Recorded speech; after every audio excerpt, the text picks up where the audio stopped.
writing the dialogue was awful.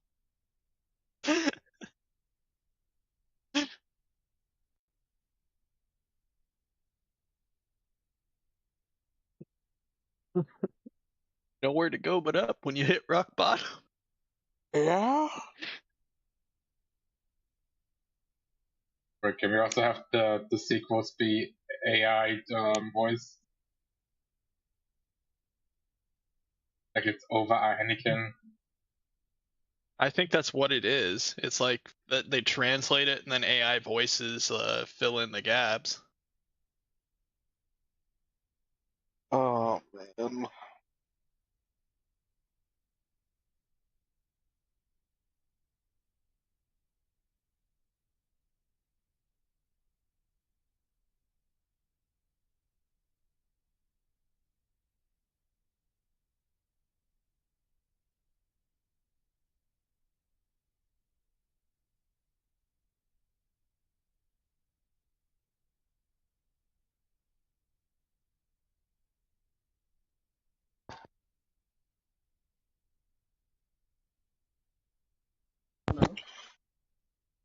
Because I started coughing.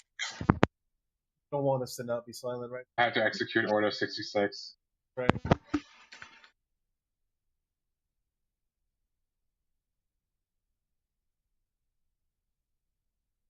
Oh, how are you going to destroy our ADHD? More than right now. Oh wait, what is this? Yeah, mech builder.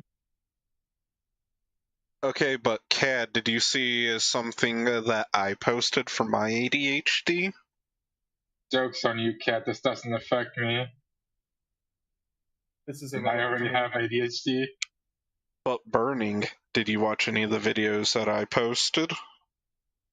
You're gonna have to show me where you posted them. Oh, hell no, dude. They're like half an hour long. I ain't gonna do that to you. Because they're just people making resin dioramas.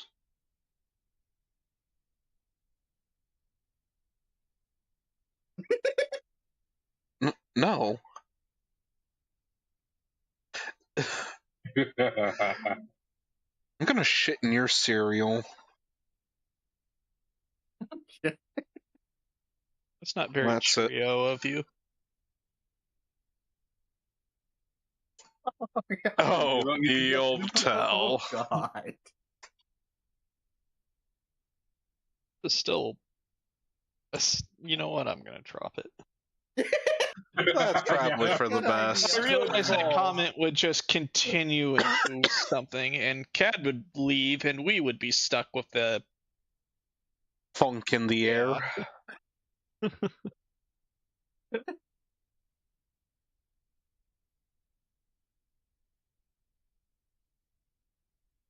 Wait, is this the same dude that does Gundam resin models? I don't think so.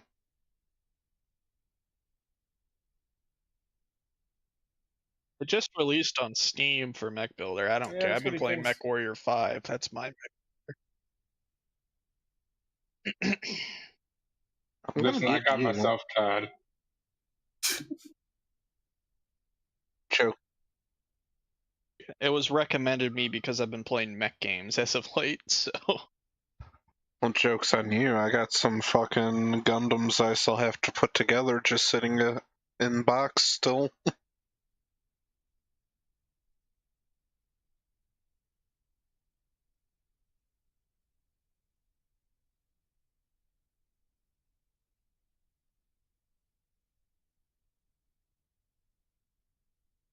Okay, sorry about that, guys. I am back. Took me a little bit there. I just got the tweet out. We are pretty much good to go. Hope everybody is ready on both sides.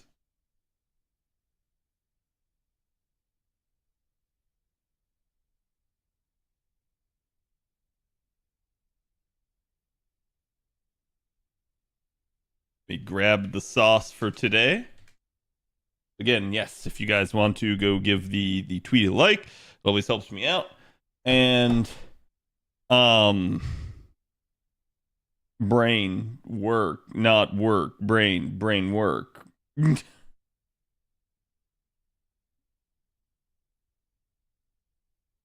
Komaru, thank you for the follow. Okay, let's get this party started.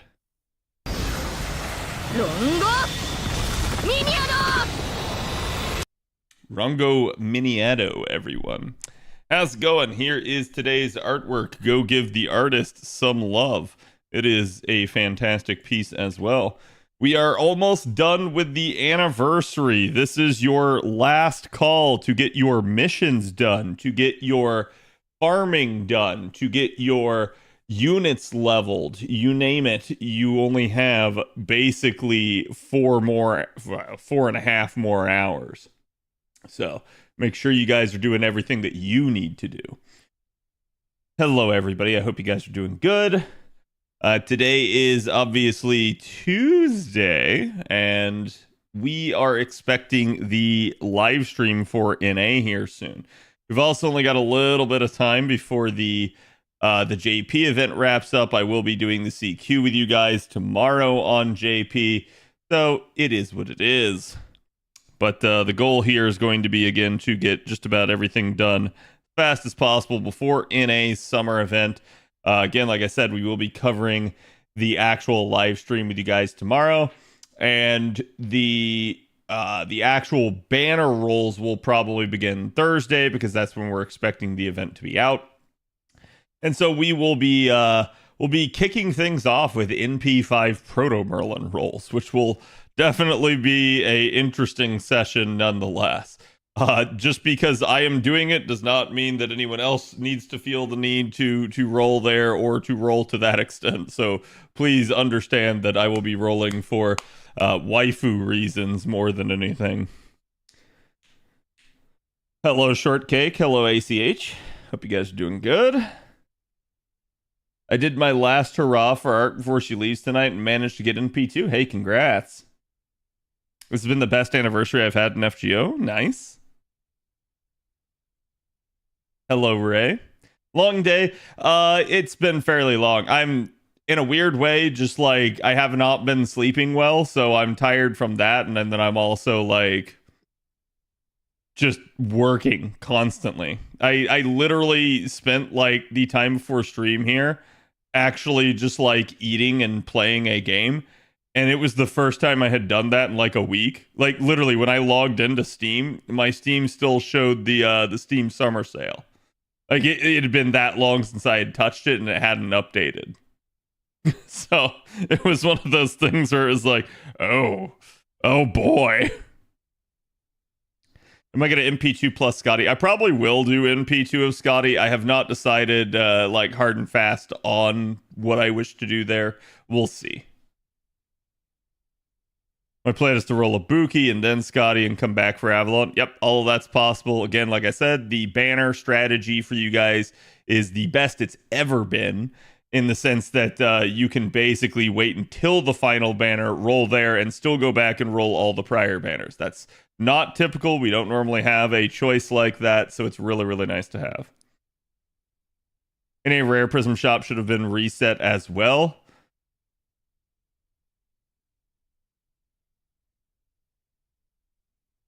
Yeah, yesterday, right?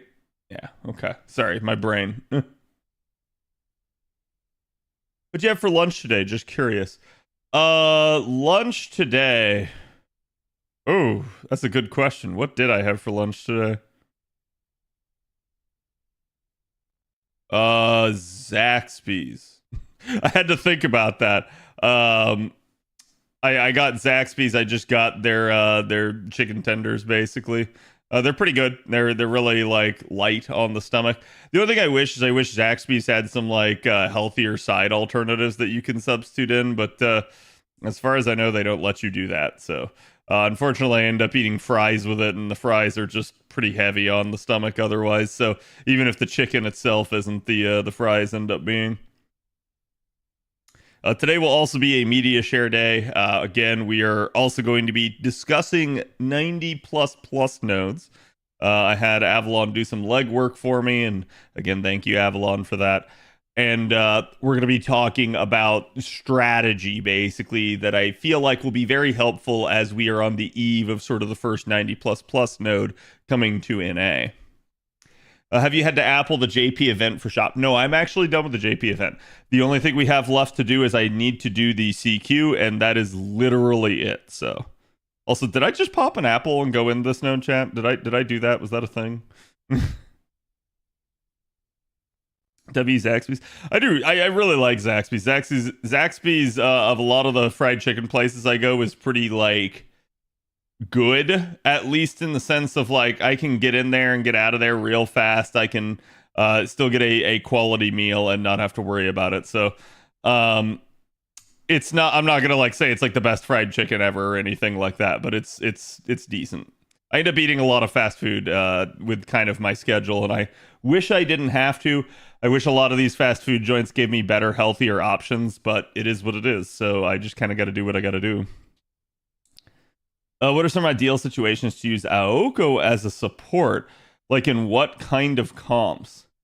Aoko as a support. I'm gonna be real with you. It might be something like double Aoko, just because you probably would be considering at that point critting things down and carding things. I feel like that's where she would be strongest, but yeah, I mean, other than that, I think you just are probably going to use her in this sort of like double DPS type of setup where maybe the other DPS handles the first wave so that Aoko can get her NP off and turn into Super Aoko. I think that's going to probably be the most common one that you see of her, but using her as a true support, I don't really see that being a thing very often. Never heard about Zaxby's? Yeah, it's mostly a thing in the South. As far as I understand it, I believe it comes from Georgia, which is probably why I shouldn't eat it.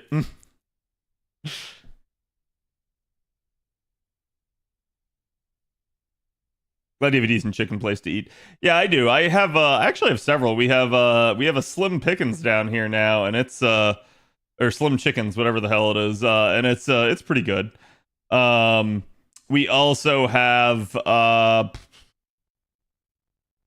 we have Chick-fil-A, obviously. We have Popeyes. We have KFC. I never eat at the KFC because the KFC is like the worst place in our town. So, like, at that point, I just do what I do. I usually go between like Popeyes and Zaxby's for my fried chicken because it's difficult for me to go to Chick-fil-A during the week because it's so busy. And then a lot of the times I will like I'll try to like work in some other things and try to mix up the rest of the schedule, but usually I do go to the two fried chicken places. Raising Cane's. I've heard of Raising Cane's. We don't have one in my area. Wendy's, we have a Wendy's. Wendy's I eat at semi-regularly, like usually about every other week.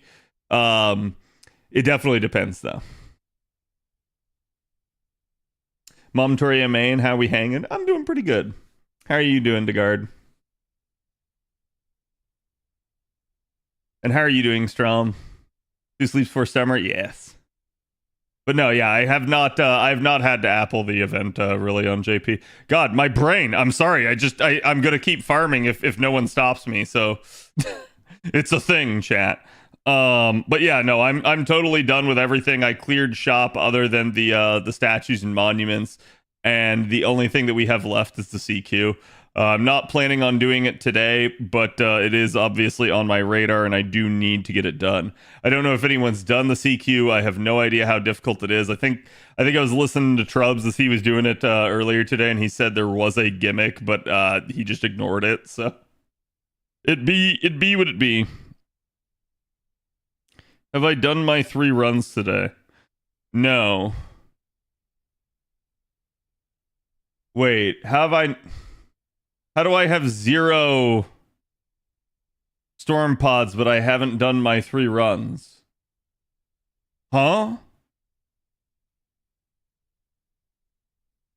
I thought those both reset at the exact same time. Is my brain fried, chat? I feel like it is. And hello, Yugi. Hello, Weiss. Last minute farming. Your Serenity is still 115. My Castoria is 115 as well. But to be fair, I only have to go to 116. So, is there a chance banner orders get shuffled? Probably not. Question on Arc: do you need to have NP2 to have her serviceable in most content? I was thinking of getting NP2. It'll help with damage. It will definitely help with damage. I would say it really depends on what you're trying to do with her. If you're thinking like 90 plus content, I'm going to be honest with you, and I'm going to say that you're going to be really thinking about north of NP2 at that point, for depending on what the node is. But I'm going to say 90 plus content has a tendency to be very, very restrictive to what you can bring to the node. So a lot of the times you won't be able to do something like Arcuate in it anyways. I'll just go ahead and tell you that for stuff like 90 plus, an NP2 is certainly serviceable. A NP1 can probably even get the majority of it done. So it's just, it really depends on what type of content you're going to do. In fact, given the discussion and the subject matter today, I highly recommend paying attention to what we're going to discuss. It will probably be to your benefit. And I think it'll be to everyone's benefit considering roles. Man's timelines have merged. They have. I'm sorry. Did you cover team comps for the upcoming 90 plus? I did mention a couple when I was going over the event, but I did not really like deep dive it. And to be fair, I'm not going to base today's discussion off that. The 90 plus node, I believe, is in some of the subject matter that we're going to talk about here. And if it's not, I'll end up talking about it. But the idea at play here is going to be sort of an analysis of 90 plus versus 90 plus and how to like approach that. Less so about team building comps, more so about how to think about it so that you guys are in the right mindset and can make the proper decisions for yourselves. Is it possible to get a rash to 3-turn if you can get 3 stacks of guts or put guts on him 3 times? Or is his NP killing him just unavoidable? No, guts will prevent a rash from killing himself. Guts will prevent a rash from killing himself. You would only need 2 guts in theory, because if he dies on the 3rd turn but you clear, you don't care. But yeah, there's definitely some things. Have you done your summer prediction for JP this year? I have not. I'm just going to go ahead and say I'm sorry. I don't know when I'll get to that, because the debut is on the 30th, and quite literally we go into JP's Annie on like August 3rd, I think. So like at that point, there's not going to be very much time, but maybe during the JP Annie we'll get the moment. So it'll depend. But if I do, just keep reminding me, and I'll try to get to it at some point.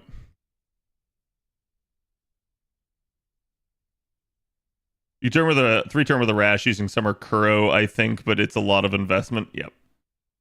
Yeah. Is effective damage really important for 90 plus? Usually, yes. The only exception to that is going to be if you've got like some sort of super unit. And chat, when I say a super unit, so let's think about this. There's like Lartoria, and then there's my super Lartoria. My super Lartoria is an MP5 120 gold fode, blah blah blah blah blah, right? Like, so that's usually what I'm talking about, is a pretty maxed out grailed unit when I talk about a super unit. I don't expect your average person to have stuff like that. You're gonna see like, oh, it can be done if you have this, and most people are not gonna do it. Most people are not gonna have it. So yeah, sorry. I was asking again if the reset happened there. I didn't see if anyone responded, but clearly it did. So it was a rhetorical question in that sense. I don't really know what to do in this regard. I will still do 3 runs of something. Let me go see if I have like a strengthening to do here, because we will have JP strengthenings coming out here. So let's see. We've got the Skidoo one. That's probably a pretty safe bet. That one's not bad. Aha! That's right. Never mind. We have Saberface things to do. Oh, NB4, it reconnects me, and now I have Storm Pods. I swear to God. So one of the better parts about my new phone, and again, chat, for those of you guys that weren't here the other day, I have a new phone. Straight up, like, is that it does not do the bullshit that it used to do with my iPhone, which is, oh, did you suspend this process and go into another process and then you came back? Well, now we have to completely reboot the original. That used to happen all the time. So if I like were in JP and I'd switch over to NA for like a split second and come back, it would reboot. And it was the most annoying fucking thing ever. And now that doesn't happen with this new phone, so I'm so happy. I'm so happy because that's like, my understanding is that's a basic thing on like a lot of the Windows and Google phones, and yet like for Apple, it's been a plague for years. So I'm really, yeah, there you go. So now I have my ordeal call stuff. He's at like 115. Yeah, I'm at 115, but I can only go to 116. I couldn't finish the second 120 this Annie because I don't have the grails for it. But she will be 120 soon. So it sounds like it did not have enough RAM. I don't think it's a RAM issue. I think it just has to do with their operating system and basically what goes on with it. It just automatically seeming to reboot even though it could suspend the process. What phone did I get? I moved from an iPhone 12s to a iPhone 15s Pro or whatever the fuck it is. I don't know. It's the good iPhone 15. Oh god, I took Clean Sky on. No, why does this keep happening to me? I need to just start using the same composition on both servers simultaneously so that I don't run into this issue. Because it is a problem that I keep having. Wrong support, yeah. This happens all the time where like my brain goes, oh yeah, keep selecting Koyan Sky because your NA is. And then I'm like, oh wait, I'm on JP. So it's like I'm sitting here reading chat, not quite paying attention, devoting like maybe like a quarter of my brain power to it, and then I go like, KFC is just the worst in general. Yeah, I've heard people say that KFC is great, so I always attribute it to probably an issue of it depends on where you live and how the restaurant in your area is run. Like, for instance, I've seen people say McDonald's is trash and it's terrible, and I don't know why anyone would ever eat at it. The McDonald's in my town is run by really good people, and it's straight up like it's one of the best fast foods in our town.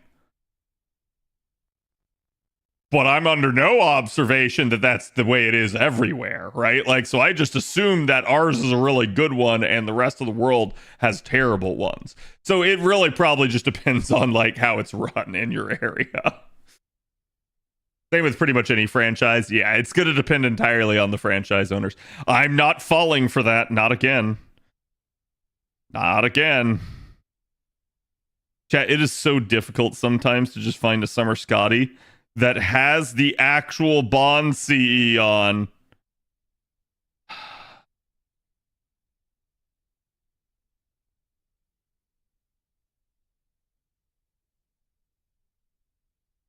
There we go. Thank you, Bless. I just logged in. Yeah. I like, for those of you guys that have it up, or if you have something different up, it's fine. I'm not like blaming you so much as I'm just pointing out that like it really feels like as awesome as it is to have triple support setups, people just don't know how to set up triple supports a lot of the time, and they throw like anything on a fucking character.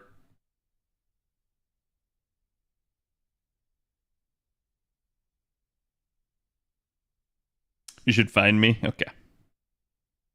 Chat, I did watch the first episode of I Parry Everything, and it was really good. I was actually impressed with it.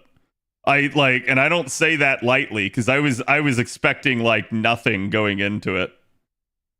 So that I have not watched the second episode, which I think is out. Did he parry everything? He in the first episode he parries a cow. I'll let you guys decide as to how that's possible. I guess it takes time to make a video on triple support. Oh no, that's where you're wrong. I already did. Listen, I can lead the horse to water, I cannot make it drink. Okay? Oh, hold on. Just to be safe there, we'll do both cards. Speaking of supports, your Merlin doesn't have a CE. My Merlin should have an MLB Prisma Cosmos, but which server are you talking about? You're talking about JP? Or are you talking about NA? He can even parry women? Probably.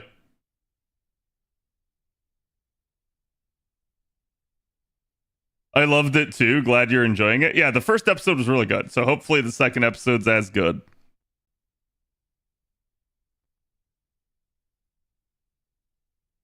Less dumb OP without knowing it. Yeah, I mean, like, it's really funny because I went into this season expecting there to just not be that much good stuff, but the majority of the stuff that I have watched has been very good. Like, it's not that the concepts are anything groundbreaking or new. It's just that, like, all the episodes of, or sorry, all the shows that I am watching at least are, like, well written. And that's a good sign because basically we kind of see so many times where something is, like, just incredibly poorly done, or you get like a really like hyped up show and then the show itself doesn't live up to the expectations. So I feel like it's really nice and refreshing to just have a show that actually does do a good job. I still need to watch Bye Bye Earth. I saw Bye Bye Earth is very highly rated, but I read the synopsis for it and I don't want to watch it. So someone in chat's got to convince me, because I do not want to watch that show.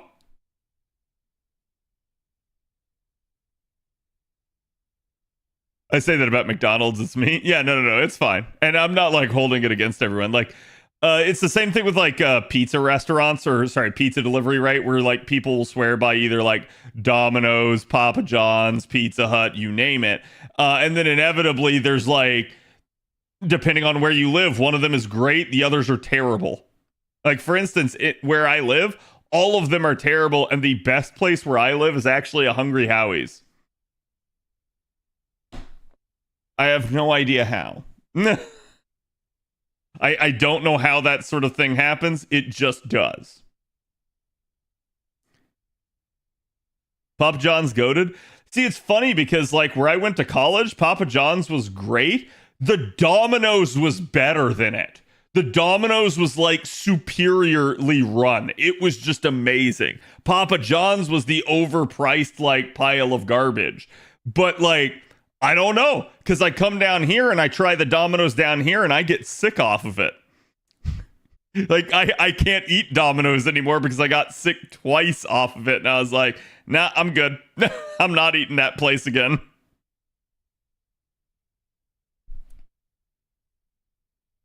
Air said your JP Merlin needed to see. Okay, let me double check. Yeah, it's my bad if I took something off.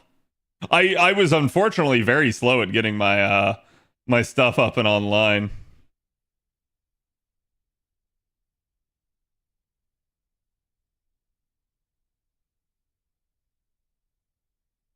How did that happen?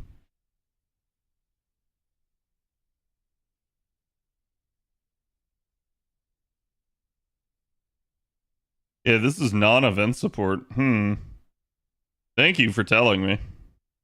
Yeah, it should have just been that. I have no idea how that happened. We found the leak, yep. Yeah, because again, like, it's not like I MLB to CE and it's gone. Like, it should have been there. I want to try these USA only places only if my visa was accepted. Understandable. Trust me when I say this. If you ever hear USA people talking about how good their food is, and we're talking about a chain, like a chain of restaurants that is like nationwide, it's not that good. Trust me. No matter how much someone will hype it up, it's not that good. If we are talking about a like specific restaurant in our location, that's good. That's good. Okay? Like, it's different in those sorts of circumstances. Like, I have a like, I think it's a Michelin 4-star restaurant that's a steak place in my area. It's a ways away from me, but like, if I ever wanted like a world-class steak, that is where I would go. Like straight up. So like there are definitely good places I could go to eat. It would require me to travel, but yeah, like that's in a different realm from like, hey, we're talking about like fast food and pizza, right? Fast food is the lowest of the low, and I need people to understand that. Like, American fast food is not good. We will sit there and we will act like it is, but it is not good. Trust me when I say this. I don't know if you guys have ever seen I think his name is Food Review, right? Like he's the guy that literally goes around and he actually just tries out like all the new stuff that each like chain restaurant is coming out with. And like I saw like a while back, Food Review was basically like lambasting, yeah, review bro. He was basically lambasting the American fast food industry for how crap it's gotten. That like we have like normal fast food, we have like shit tier fast food, and then we now have like an upscale fast food. And he said even the upscale stuff is beginning to become crap. Like they don't do their due diligence and nobody cares. And it's like, yep. It's the shitification of everything.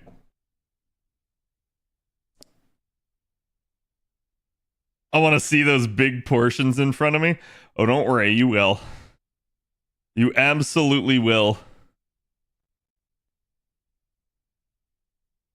Shit, now I'm hungry, right?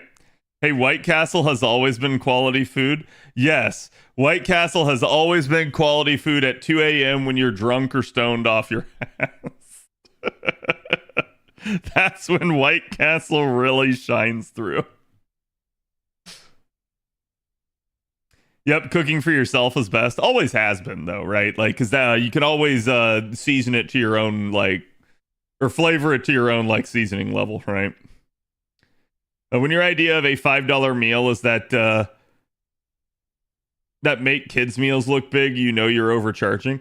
Oh, listen, I wish we could eat for $5 again. I have started to see, like, I think it was McDonald's started to offer some sort of, like, you get chicken nuggets, a side, and, like, a small burger for, like, $5. And I sat there and I looked at it and I was like, I would get that if it didn't have the chicken nuggets, because I don't like McDonald's chicken nuggets. Because like I was sitting there going like, that's actually a bargain. That is actually a good deal. As opposed to like whatever I normally get when I go there. So maybe one of these times I need to just buck up and eat the artificial chicken, but it is what it is. Dumb question, since Ark is disappearing tonight.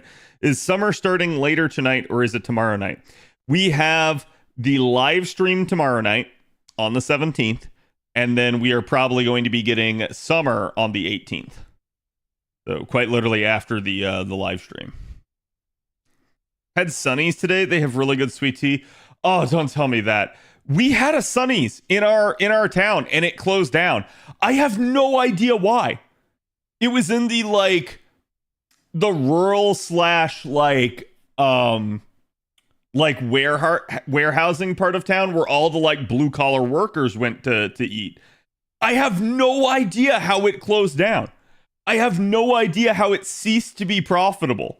Like, I don't get it. Maybe it was the case of like, again, maybe it was a franchise and the guy couldn't sell it. And like Sonny's opted to close it down instead. But yeah, it's like, it's wild to me because I really wish we had Sonny's. Like our town does not have that good of barbecue anymore. And we used to have really good barbecue. So if anyone's unsure of what Sonny's is just like, it's an old school barbecue chain from like back in, I want to say it was like the 50s or the 60s when it first got started. And it grew to be like pretty much all over the South at this point. But Sonny's has like always been considered to be like, for what it is as a chain, it's actually really good barbecue. Like, it's not gonna beat the homemade barbecue, but like, if you don't have homemade barbecue, it is easily a good, decent replacement for it. And so, like, that is usually where people would go. But yeah, it's like, it sucks because when that closed down, I'm like, man, sometimes I just crave barbecue and I have nothing good. I need to just get myself a grill. God, my mouth is watering. Haven't seen a Sunny's in a while. Yeah. 68 from what the cups say. How many cups do you have? I swore by Hungry Howie's until I moved. The rest have been terrible. Yeah, it's really funny because the Hungry Howie's in my town is literally just a hole in the wall, but somehow it makes the best pizza. I don't understand it. It makes zero sense to me. I remember Sunny's barbecue. That shit was bussin'. It really was. Like, one of my favorite parts about it is like the barbecue is just, it's okay, right? Like, and they have just really good sauces. And I swear to God, people don't seem to understand how much the sauce makes the barbecue. Like, I have had places that the barbecue was actually pretty good, but the sauce was trash, and I just refused to eat it ever since.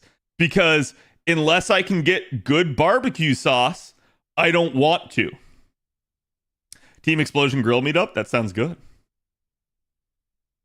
How many copies of a 4-star do you need to 120 them?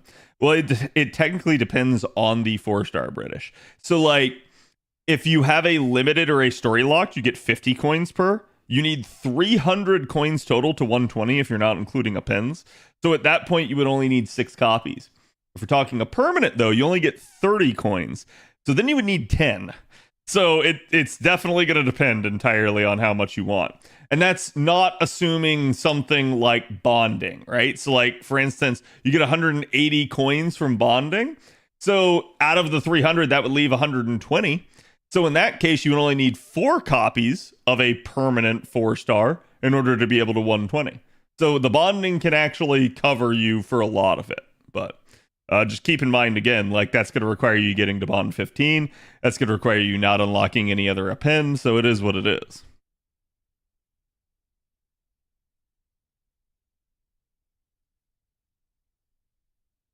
Limited 4-star, you can get 120 within P5 bond date. Yeah.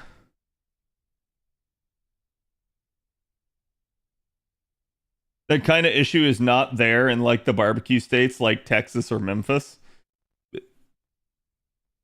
Memphis isn't a state, but yes. No, like, I'm not arguing that. And to be fair, like, Florida usually does have really good barbecue. Like I said, as a kid, like, there is still a good barbecue restaurant in my area. It's just not in my town. So I have to go to it to get to it. There's also actually a really good, like, family-owned small chain where I'm at, and they're also very solid. But again, not where I'm at. So I can get good barbecue. It just requires me to go travel. And so, like, I crave it, you know, when I'm here streaming with you guys every night and I can't, like, go leave and go get some barbecue. Because, dear God, I want some. How was my day? My day was okay. Generic barbecue sometimes is the sauce that, it's the sauce that saves the food, not the dried out meat. Yeah. We can also confuse them, confuse those not from the Florida Southeast by talking about Publix. Publix is the shit. Like, I've seen people say that Publix is overhyped, and I'm like, listen, I'm not going to say that you, again, can't find a chain out there that's somehow, like, better than it. Publix is just quality for the majority of, like, how it operates. And usually its deli is really good. Its bakery is really good. It's not going to be the best thing to ever walk the surface of the earth. It's just good.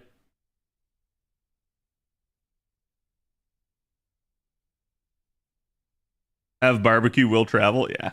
Going pretty good, JC. How are you doing? I know Florida got the best Cuban food. Ah, God, you guys are hitting, like, all the things.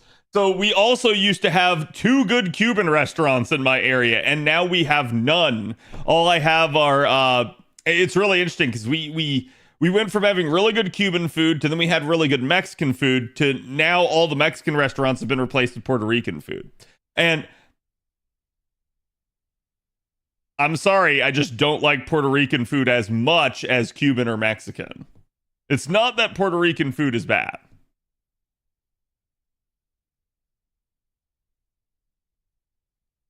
Because again, there's actually there's a lot of overlap in that sense. How good a Publix is very dependent on the area. Oh yeah, 100%. 100%. And that's true of every chain, right?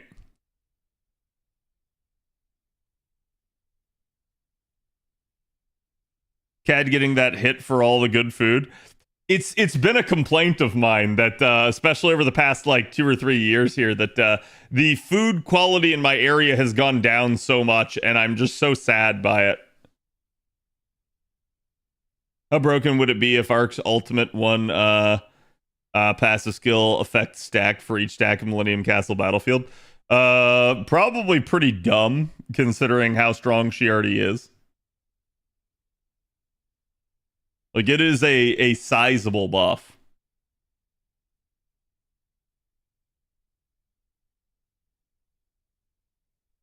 Is it 30%? I'm trying to remember. Yeah, literally 30%. So 30% for every card type. So by the end of a 3-turn loop, you'd have 90% for every card type. I don't know about that. That seems a little bit OPP. Ohio is getting their first Bucees either soon or already have it. There is a Bucees in Florida, but I think it's in North Florida. So it is an issue.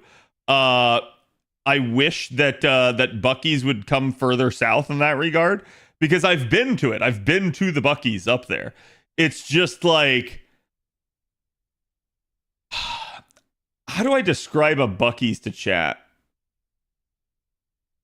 It is quite literally as if you went to go get gas and went into the gas station, and inside it took you to a parallel world in which you were inside a super Walmart. But the super Walmart also had a deli. It also had a barbecue pit, and it also had a candy shop and bakery. That is straight up what Bucees is. It is, hey, if you stop here to get gas, you can literally buy anything you would possibly need while on the road. So a Wawa? No. I have a Wawa. I normally go get gas at a Wawa. Wawa's not even close. It's not even close. Wawa wishes it could be Bucees. Wawa? Yeah, literally just the name of the chain. I don't even remember what it stands for, if it does stand for anything. But it's a gas station chain. Wawa? Yes. Yeah, let me see if I can find you guys a picture here.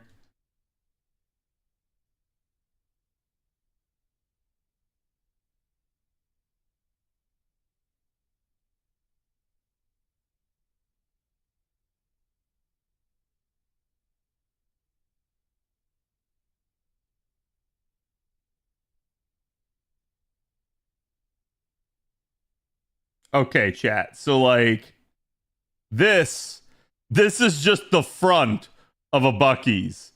Now remember, this is a gas station. Okay? So that should tell you everything right there, right?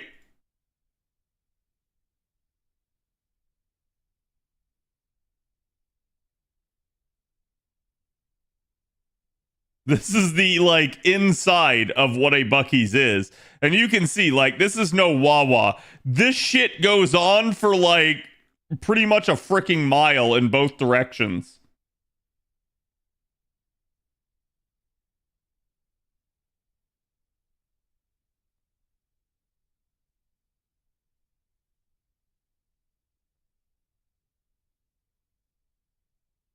Trying to find you guys a good image.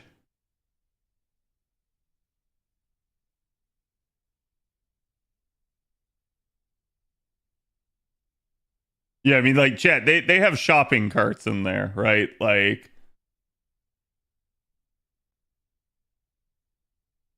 God, these are like all the generic fast food, or not fast food, gas station things. I'm looking for the like specific to Buc-ee's things.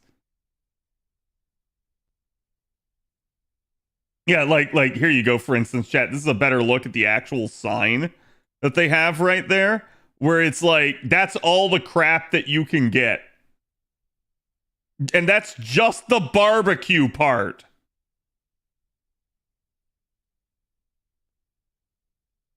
Do you still have the picture from Discord? I don't. I'm like looking for stuff.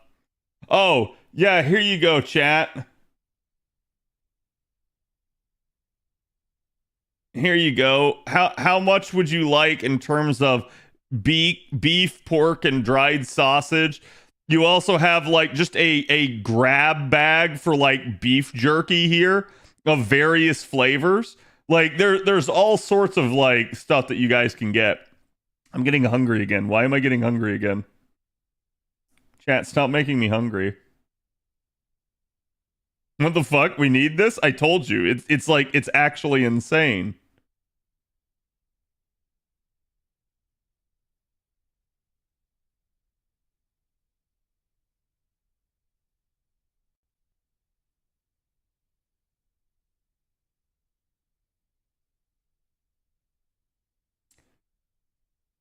Okay, yeah, so this is a pretty decent shot of like inside and seeing just how big the area is, right? Like you can see just how far it goes, and they are not standing at the end, I guarantee you. This is just like you looking down one way, and you can see, like, you can just count the lights and see, like, oh my god, that is just insane, and it just keeps going, right? Like,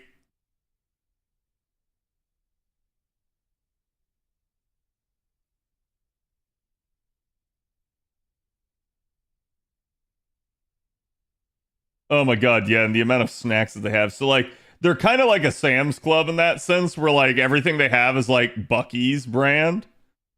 So like they have all these like assorted stuff.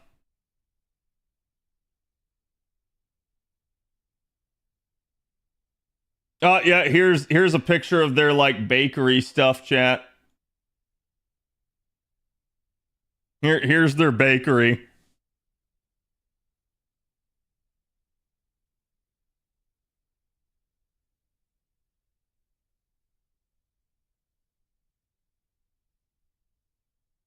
Here's another one. They also had the best public restrooms. Yep. Yeah, they're freaking nuts. Like it is just quite literally like if you could have any gas station in your area, you want this just for convenience purposes. I've never seen this in my state. It probably isn't in your state. What the fuck is this? Yeah, it's Buc-ee's, Ash. If you remember, we were talking about that in the past. Neo Knight, thank you for the 10 months. Appreciate it. Hope you're doing good. I live next to one and we'll go there for breakfast. Oh yeah. Oh yeah. Like I would love to live near one, other than the traffic would be really bad, right? Like you wouldn't want to have to listen to the noise of having this gigantoid like gas station near you. But like, oh my god, yeah, just the sheer convenience of having one of these things there. You know, you would have really cheap like gas. You know, you would have all these like awesome convenience items. Like it would just actually be really, really cool in that sense.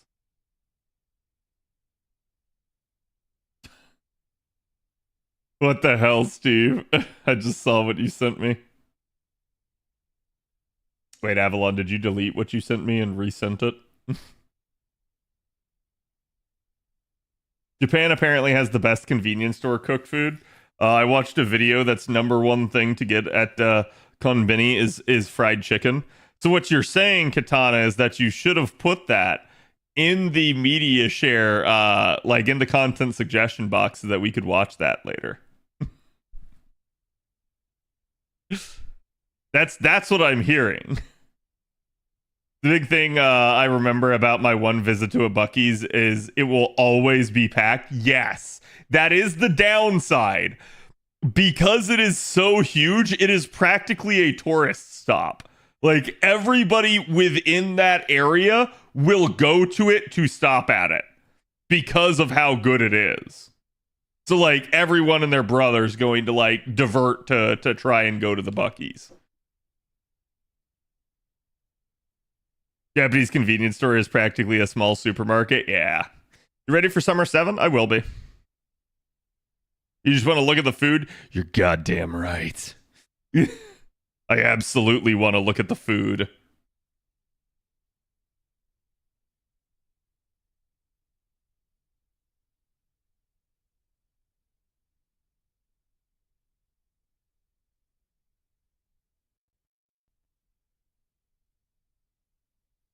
Where do I do this? Because there is a fat electrician video about hippos that you should watch too. It's in that same area. Because I did see the fat electrician hippo videos in there. What about Sheetz gas station? I've never heard of it. Now that looks like a market. It pretty much is, right? Like, somebody basically took the concept of like a Sam's Club and said, what if we gave it like a super gas station alongside of it? Like, because Sam's Clubs do have like gas stations where you can get like cheaper gas. And somebody basically decided, you know what? What if we actually just like combine the best of both worlds? Cad really trying to gaslight me into thinking that that's a gas station. Well, I wouldn't tell you to light up at a gas station. But I will tell you that yes, it is. Sheetz is a mini Buc-ee's? Okay. Yeah, I was going to say, I've never heard of that, but I'm not surprised to find out that those things exist and they are getting like bigger. I'm sure also to like probably the Europeans in the audience, stuff like that seems insane. Welcome to America. That's all I can say. Like, even the Americans are impressed by it. So everything in the store has the mascot on it. Yeah. It's kind of like how USA people go to McDonald's late night. Same concept. American consumerism at its finest. Well, it's just one of those deals where, again, if you're going to be on the road, if you're going to need to get gas, you may as well go stop at it anyways, right? I walked around for 30 minutes and I didn't see one thing without its face. It's hilarious. Imagine if you had some sort of irrational fear of beavers. You would go into Buc-ee's and it would seem like it's a like nightmare, right? Where do you get the images for the comment section, Danbaru? Usually straight from Pixiv. I just go on the hunt. So, which is also how I manage to find things that Danbaru doesn't have sometimes. I know, like, if Bob sends them to me, for instance, a lot of the times Bob will send them by way of Danbaru, because that's what he uses. But whenever I go get them myself, I also just like go through Pixiv. Which is really interesting because a lot of artists either don't post to Pixiv or vice versa. That is to say, Pixiv artists don't post to Twitter and stuff like that. So it's really interesting to see. In a summer in a summer event, July 18th, comment section who? Yes, the event should be on the 18th. We will be going over the live stream for you guys tomorrow. Cat, did Bob ever notice the doodling? During D&D, he did. Have you heard of a place called Jungle Gyms? I have, I feel like, but I don't think I've ever been to one. I feel like I have heard of it, though. Either because somebody brought it up to me before, or like maybe someone in my family was talking about it. I don't remember.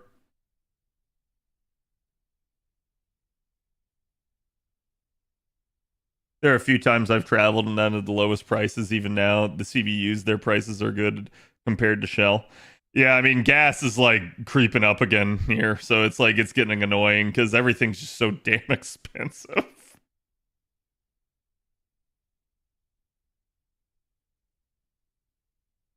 Buc-ee's is large. Wow, it really is.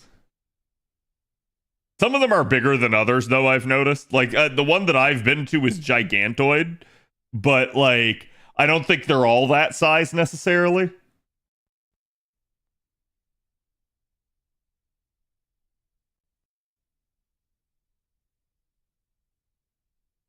Would have been funnier had he not, but it would have been hard not to notice if he's watching stream too. 100%. And he does watch stream as he's, if he's a part of it. Okay, chat, let's talk. I assume we're good then on that front, Avalon.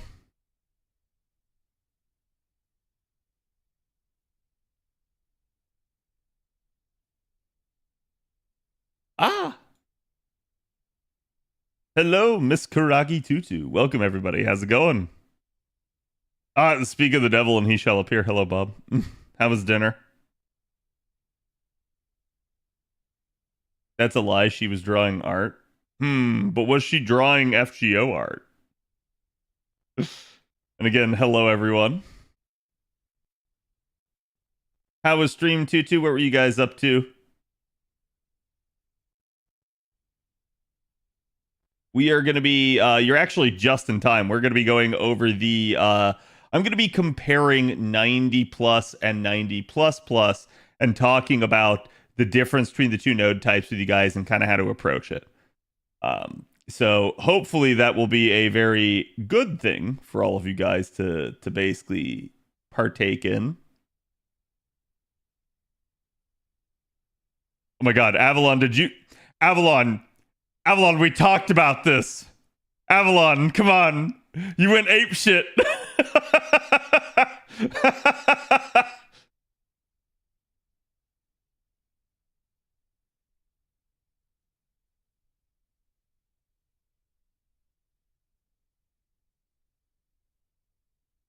Thank you. Go get some rest. do not unalive yourself. But thank you. I do appreciate the bits, Azure. It's all good. You can always watch the VOD if you want. FGO art, yes, close optional. Ah, was it the booba drawing? I saw you were talking about that on Twitter.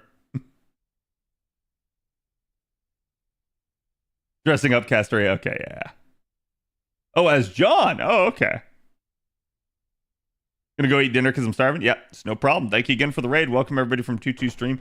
Guys, if you've never checked out Tutu, she's a fantastic artist. She draws Castoria all the time. Those chibi comics that you guys always see of Castoria, she is the artist for them. So make sure you guys go give her a follow. But again, and welcome everybody. Like I said, we are literally just about to begin recording a new video. I just put the data for the number of events on there. Did you put all events? Did you put all events, Avalon?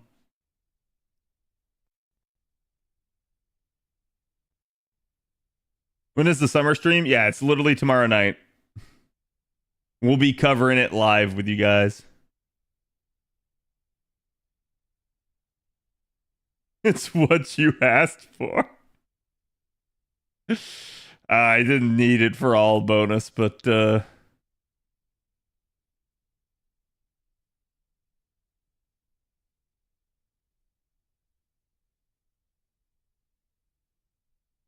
okay. I see. Does JP have a stream plan? I mean, they have anniversary coming up in like 2 weeks, but beyond that, we don't know.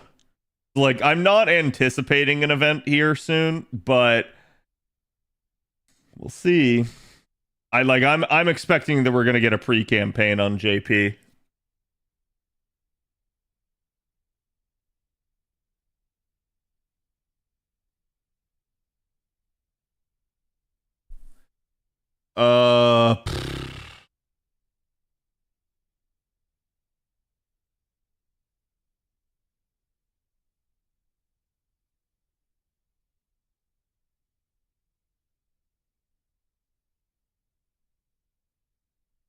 Okay, I see what you did. I'm just looking over something that Avalon sent me, guys.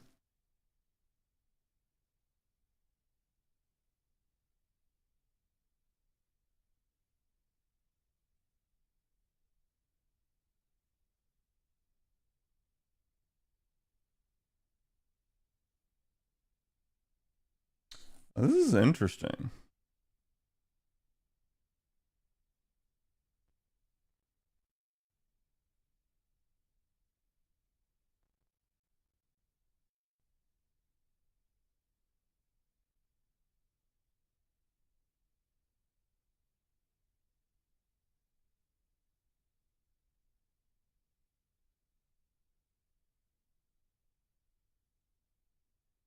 If I missed that Liz Ryder one, any hope that I can get her in the future?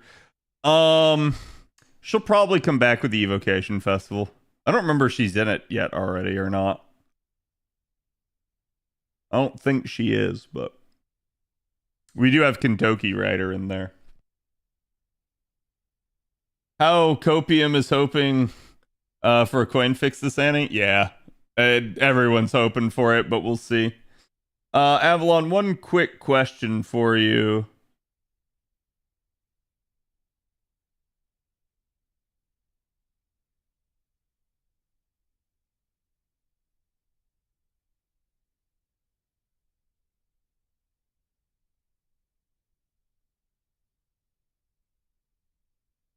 Where'd you get the drop data from? I assume Damas, right?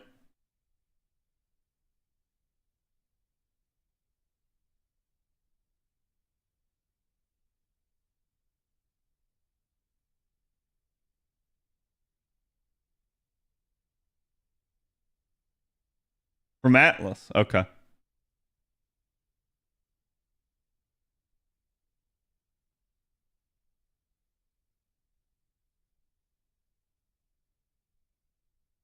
I linked the free quest pages to with the page names. Gotcha. Okay.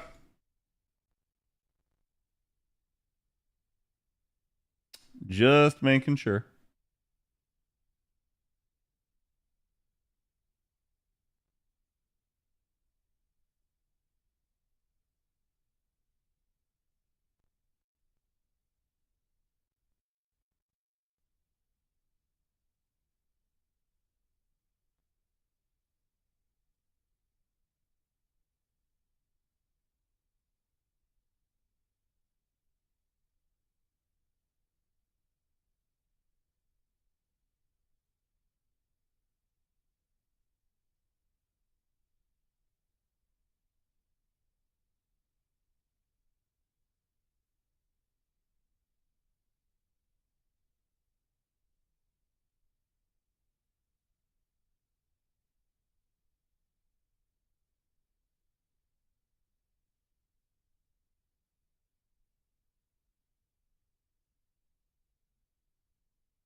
Okay.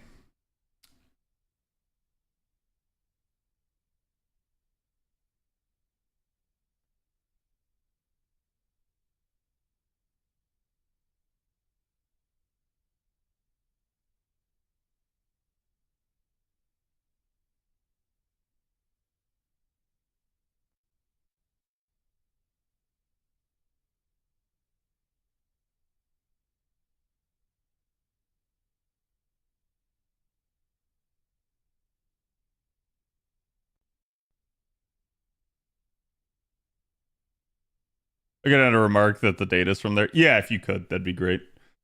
Maybe save it till after I do this though, but or now actually. It's fine since I'm getting set up still. It should just change live.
Okay.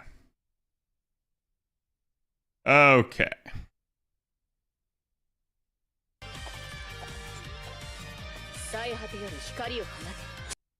Sorry, I wanted to make sure that we were covered here.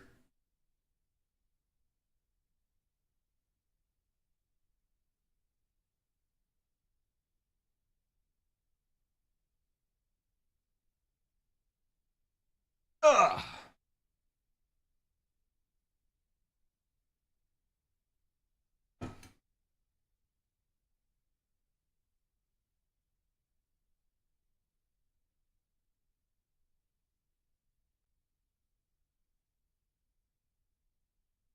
Alrighty. Any last questions, chat, before I begin? Just double checking here. Is there an event this year that has shells? I mean, summer. Summer almost always has some in it. Outside of that, we should have a shell lotto, but I believe that's Ilia Fest, is it? Chat? Does anyone know off the top of their head? I'd rather not shuffle my stuff.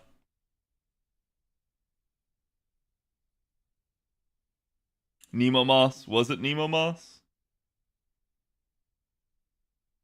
Okay, that would be end of next year.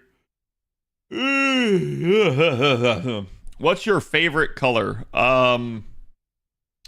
Really depends, but it's usually blue. It really is. Depends on the set of circumstances. Is this your full-time job? I wish. No, I have a day job. And that's partly why I'm tired all the time. But we try. There we go. Sorry, I needed to move the microphone back here so it was not in my face as much. Okay.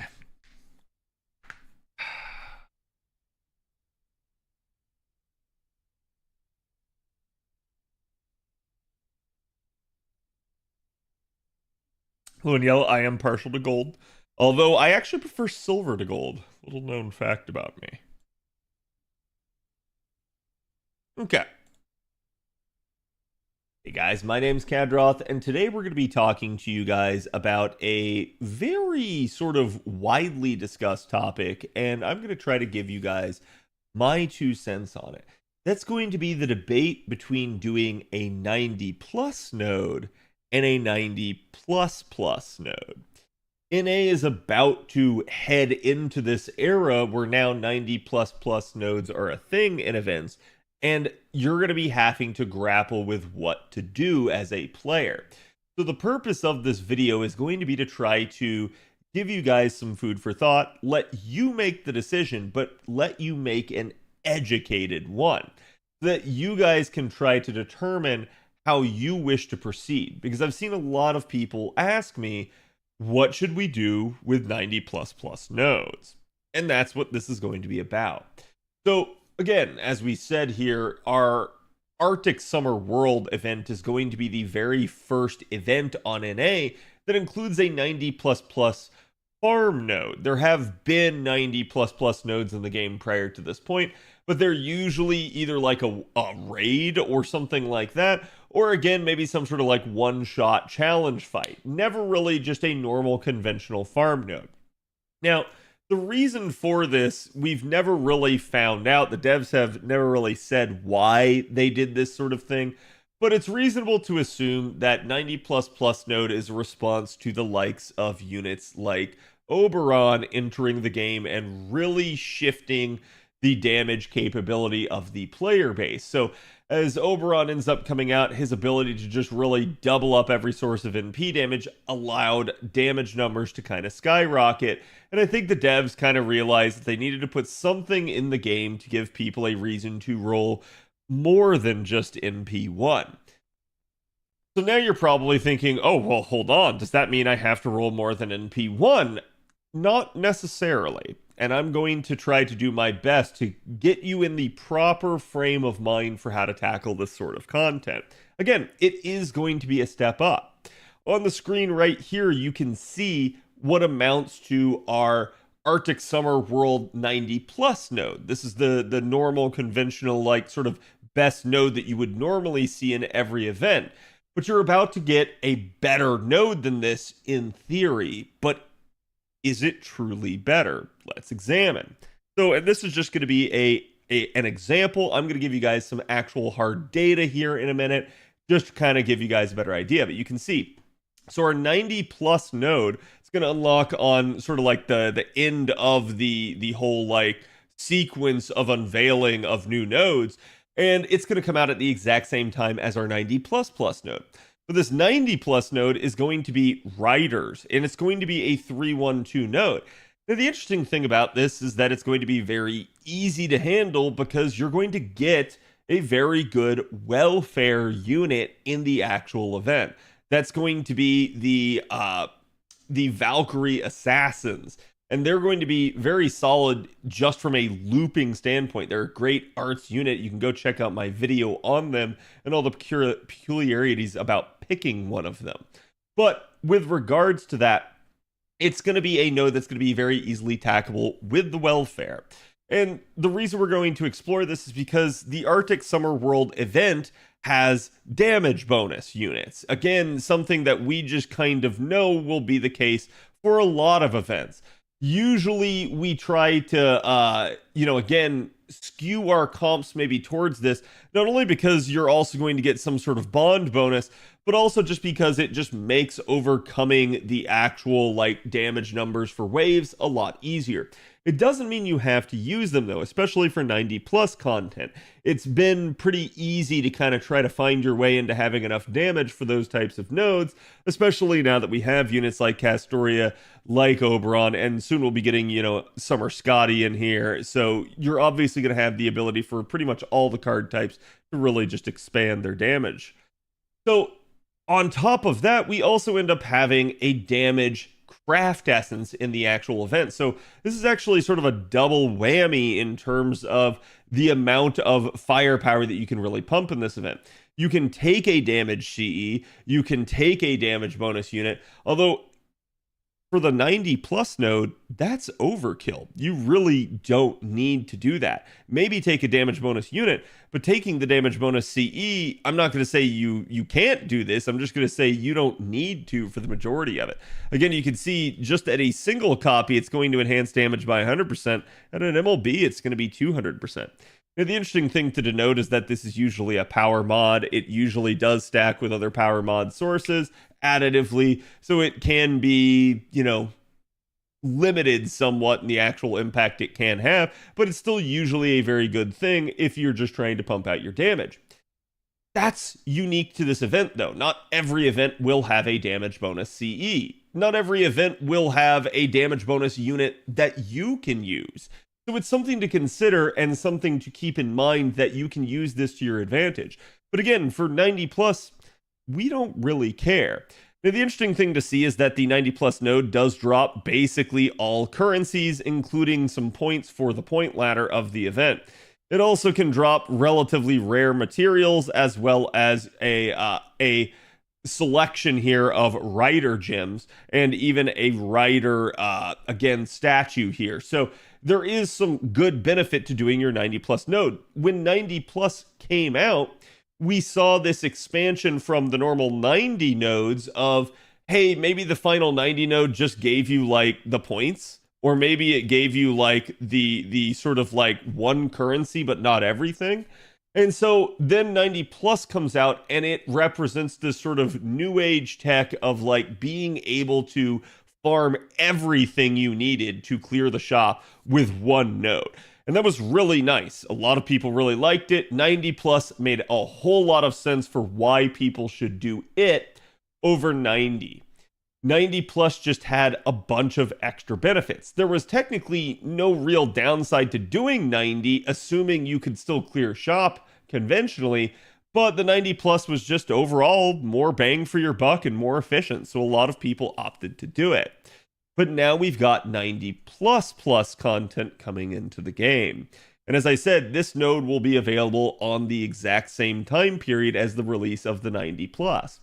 So you'll start to have access to this at the exact same time, and you'll have this concept of which one do I farm? And that's going to depend on you. Obviously, you can see it's going to give you the exact same currencies. But are these currencies going to be similar amounts? And we're going to explore that here in a second.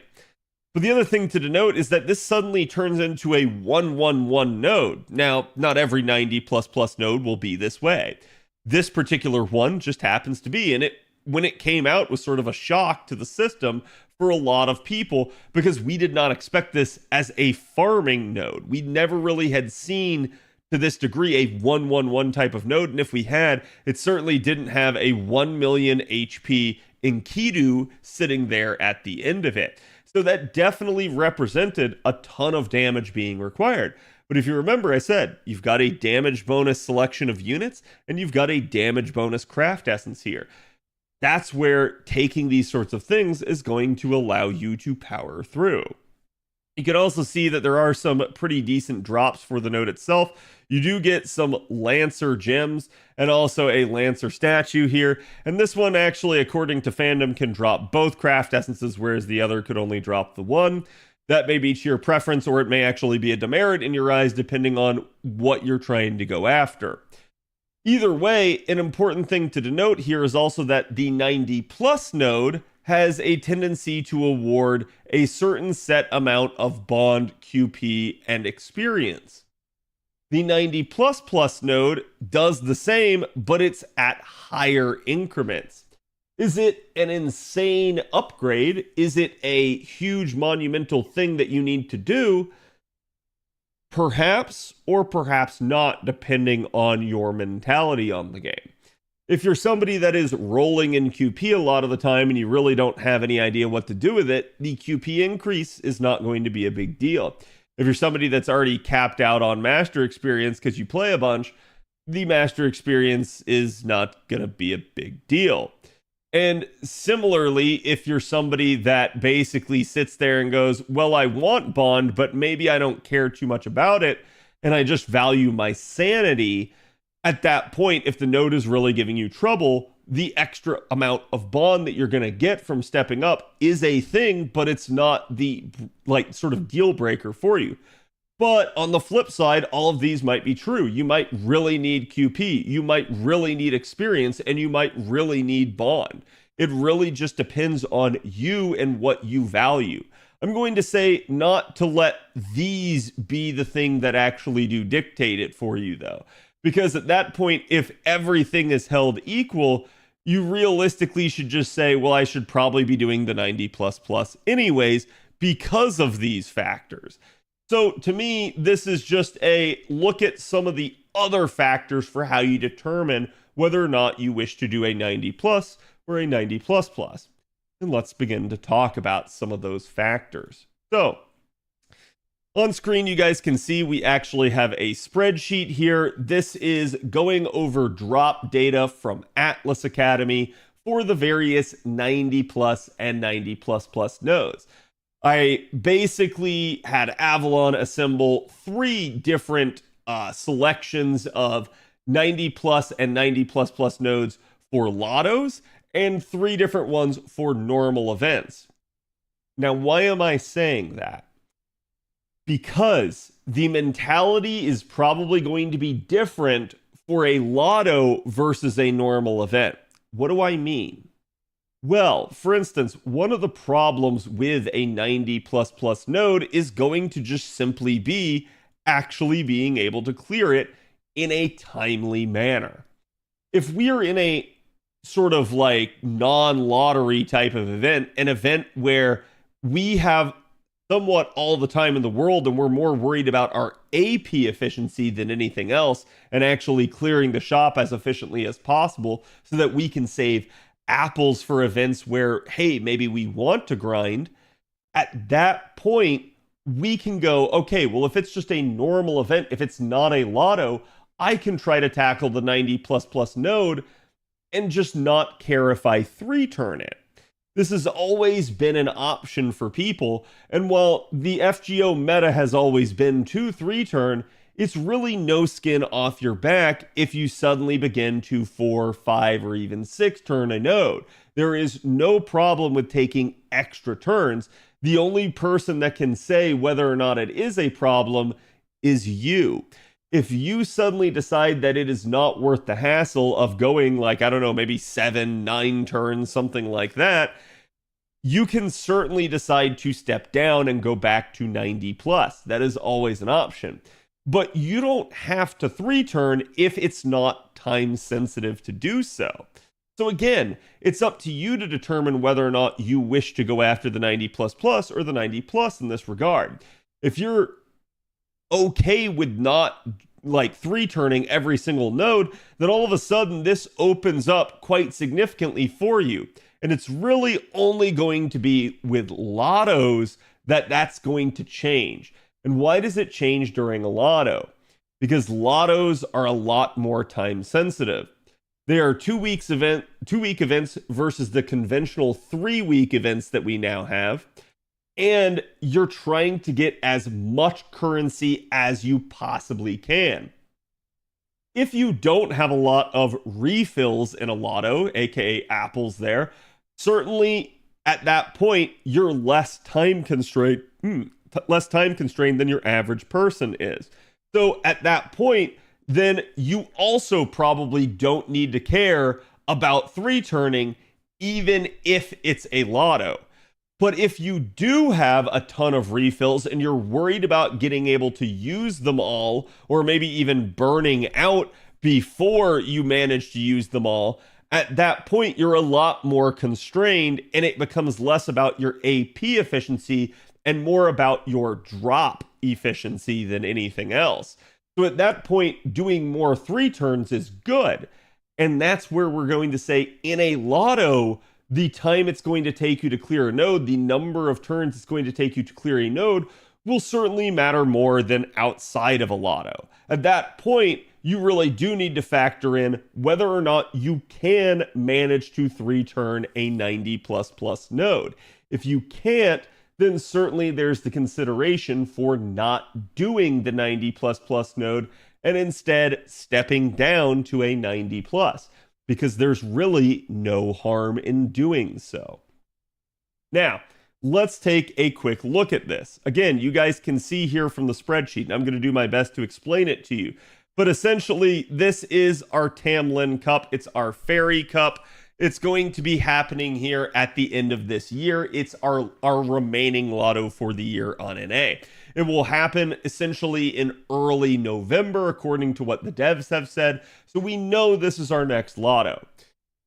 With that in mind, we can look at the 90 plus and 90 plus plus nodes. And in a lotto, we're predominantly going to be concerned with the actual lotto currency.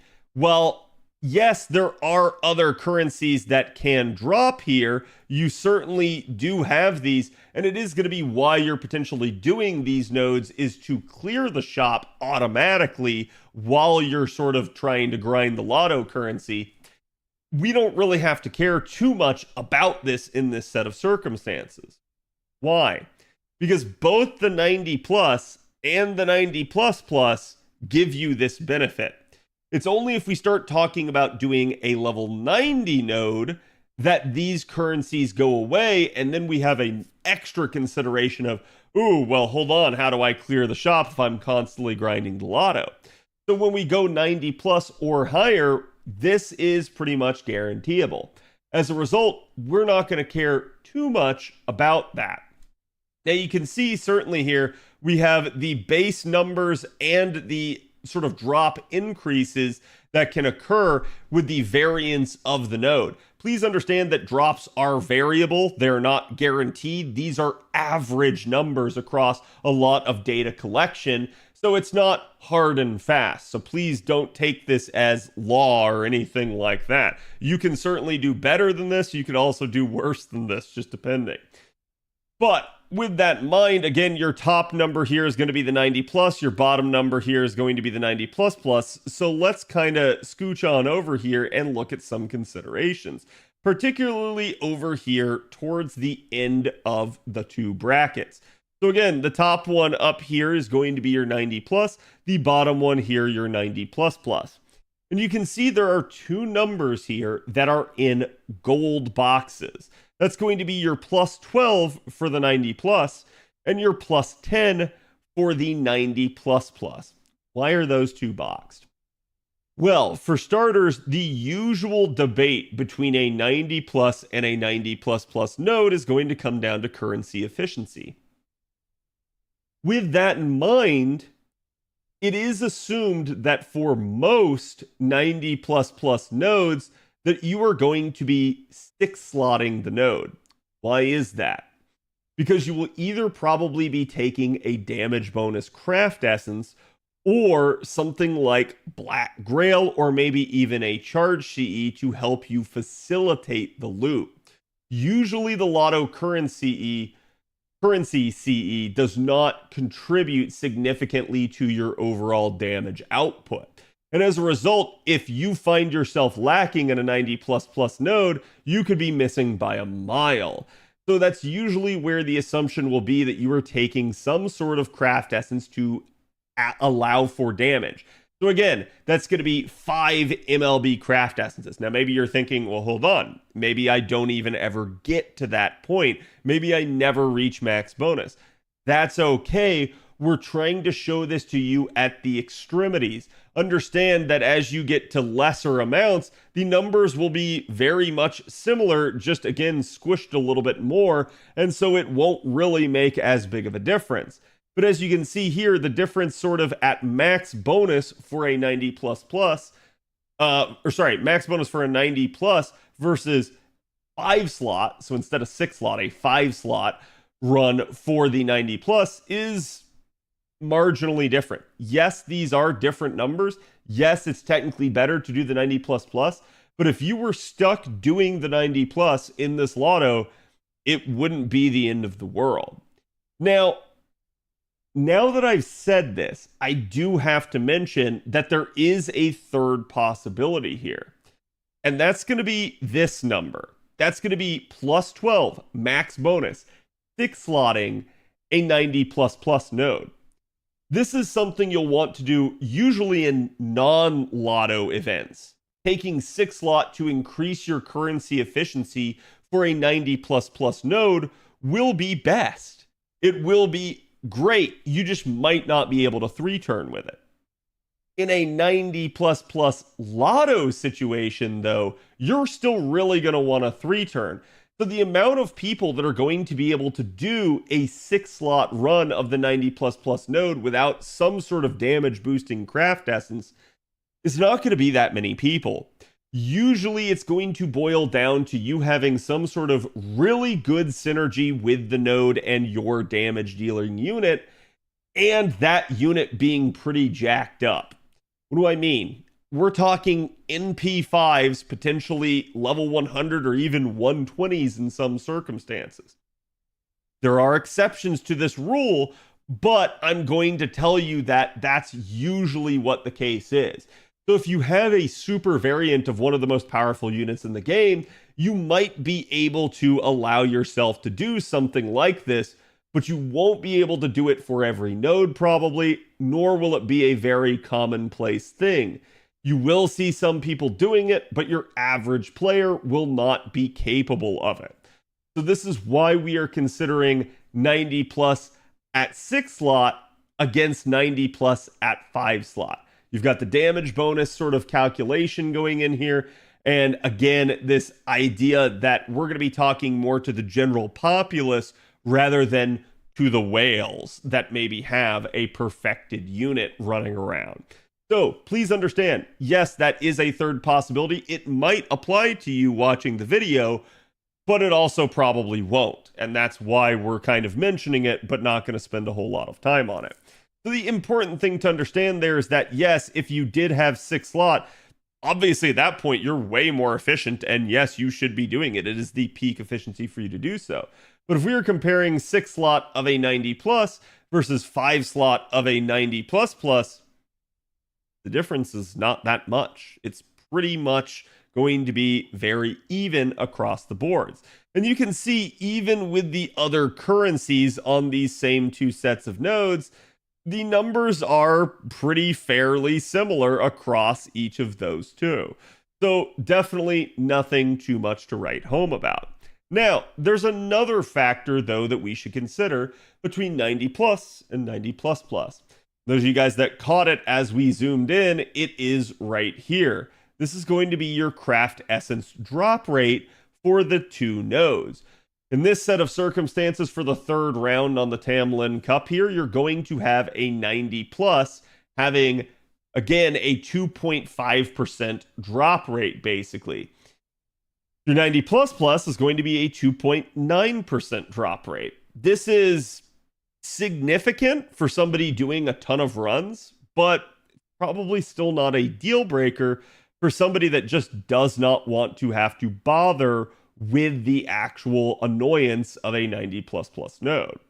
So it's there, but the drop rates are already pretty good. And keep in mind, this is also the third round in a 3-round sort of lotto. So yeah, your drop rates are probably best at this point in time. So keep in mind that these two numbers are certainly similar, but yes, the 90 plus plus should have an edge in terms of drop percentage. The thing to keep in mind, though, is again going to be how many runs it's going to take for you to really realize this difference. For some of you, you might farm plenty enough to realize it. For others, you might not. And so again, it may or may not be a factor for you. Next up here, we also have the Iliafest round 3 nodes. And you guys can see this is going to be the first lotto that we will receive roughly around like May of next year. So again, we're going to have the currency and we're going to compare the two. You can see here is going to be your 6-slot 90 plus and your 5-slot 90 plus plus. Very similar results to before. The only difference is, oddly enough, this time at 180. Now the better node was the 90 plus node. That's how little of wiggle room there actually is here. A lot of people are going to be like, oh man, this is 12 points higher. Yeah, it's 12 points higher. It's probably going to be a deal for people farming hundreds, if not 1,000 boxes. But for the people out there farming 100 boxes or less, probably not going to be that statistically significant for you. It might matter, it might not. But again, it's going to depend on you and your sort of pain tolerance level and how much you wish to actually go after it. But again, you can see here in this set of circumstances, unless you have another reason to do the 90 plus plus node, there would be almost no reason to do the 90 plus plus node over the 90 plus unless you can 6-slot it, or again, maybe you prefer the drops from the node. What do I mean? Well, let's go back to the Arctic Summer World node, for example. So again, your 90 plus node dropped hearts and ice. Maybe you prefer those materials because they're what you need. Versus the 90 plus plus node drops eggs and again chains here. So maybe you prefer these instead. You can let this often be your guide. Assuming you can do both nodes, the determining factor for you can just be what the node actually drops, particularly if you feel like you're going to be farming the node a ton. This is going to be less of an issue in a normal event, but certainly with a lotto where you guys will probably be popping your apples and trying to farm more than average, this can definitely come into play for what you wish to do. It can help you determine which node to farm simply from the standpoint of, hey, if you're doing this, you're sort of killing two birds with one stone. You might be making it so that you don't have to farm, say, eggs as much, and that might be a good thing for you. So it definitely can depend on your own account's needs and what you actually require. But that is something to pay attention to. You can also see here, though, that in spite of the disparity between the 90 plus and 90 plus plus nodes drops, still the 90 plus plus has an edge in terms of actual craft essence drops. So it is a thing regardless, and that's something to be aware of. Next up here, we have Nero Christmas. Again, you're going to have the Nemo tickets. Sorry, I said Nero. Nemo Christmas. Forgive me, chat. I'm a Saberface fan. Nemo Christmas with Nemo tickets, and basically the 90 plus and 90 plus plus right here for you guys as well. And sure enough, there you go yet again, where 6 slotting the 90 plus is better than 5 slotting the 90 plus plus. But as always, if you can 6 slot the plus plus, it ends up being the best. So it's just going to depend on what your account is capable of. Same thing here too, your drop percentages are going to favor 90 plus plus nodes, but oddly enough, at least the drop data for this one is certainly tighter. We don't see as big of a disparity between the two. So it almost makes me wonder if maybe the devs over time started to tweak the numbers a little bit and try to smooth things out a little bit more so that maybe people don't feel as bad if they can't do a 90 plus plus. And we'll see, because again, I don't think anyone should feel bad if they can't do it. Now, here we've got 3 different events that are non-lotto events. So now we can throw sort of that time efficiency argument out the window if we want. You don't have to 3-turn the node anymore. In these sets of circumstances, I side predominantly on just defaulting to 90 plus plus. The reason why? No time constraint. As long as your account can clear the node, who cares if you do it in 3 turns or 5 or 7? It's up to you to determine your own pain tolerance and threshold, but I'm going to tell you that at this point, it's way less of an issue. So we can look at the 90 plus plus versus 90 plus node here, but we're going to start to consider all the currencies in this, because now the currencies actually do matter. Yes, we can still clear the shop by doing 90 plus or plus plus, but we certainly want to actually clear the shop as efficiently as possible. So in that regard, we can look again towards, we can look again towards our actual 6 slot 90 plus versus 5 slot 90 plus plus. Here's the trick I'm going to give you. Assuming you have the craft essences, and remember, they don't have to be even gacha craft essences. You can go roll out your FP and get stuff like the 3-star craft essences. In that set of circumstances, the 6th slot of the 90 plus plus does open up to you. Because remember, we're not going to care as much about 3-turning the node. This means we gain the benefits of the extra master, bond, and mystic code experience. And we're also going to have the sort of ability to get more efficient currency. Now you can see here though too, the difference between the two otherwise is very tight. There's very little wiggle room between these two numbers here, as we're dealing with 115 versus 112. And then over here, we're dealing with 144 versus 138. So there is a gap, but the gap is not very wide. Certainly, though, too, we also have this factor coming in with our craft essences, which is if you're going to care about the sort of drop CE for this normal event, the disparity is actually in favor of the 90 plus node rather than the plus plus node. And why is that? It's because you also have the damage CE with Barghest coming in to be possible to drop on the plus plus variant. Now maybe you really like Barghest and you really want that craft essence. That's totally up to you. But for conventional purposes, you're probably going to be able to get 5 copies of the damage CE anyways. So what do you care if you get extra copies necessarily? At that point, we maybe don't care as much about something like this. So it getting a chunk of the drop data there certainly doesn't help, assuming we don't care about other mitigating circumstances, again, like the craft essence maybe being really good outside the event. That is always a possibility for those of you guys that want to consider that sort of thing. But again, you can see there's really not a huge deal. So to me, what I would tell you to do is, because even then the 5 slot of the 90 plus plus is winning, you should probably go ahead and just do it.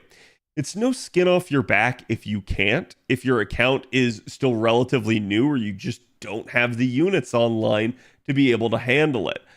But I'm going to tell you, if you can, you probably should just go ahead and do it, even if you don't 3-turn. Same thing here. Now we have Gouda 7. Now, Gouda 7 is going to be a little interesting. And the reason why is because Gouda 7 is a mini lotto. What do I mean by this? That means that you do have a farmable currency that can be exchanged for more ascension materials. It's going to be sort of these tea ingredients, these tea leaves that you guys can grind up. So at that point, you definitely wish to consider how efficient you are with these, as they can turn into additional materials with you. And so as we begin to look, you can see the first set of tea leaves. The benefit is on the 90 plus. The second set, the benefit is on the 90 plus. The third set, the benefit is on the 90 plus. So it's interesting to denote that as 90 plus plus first comes out, 90 plus plus just has a superb advantage.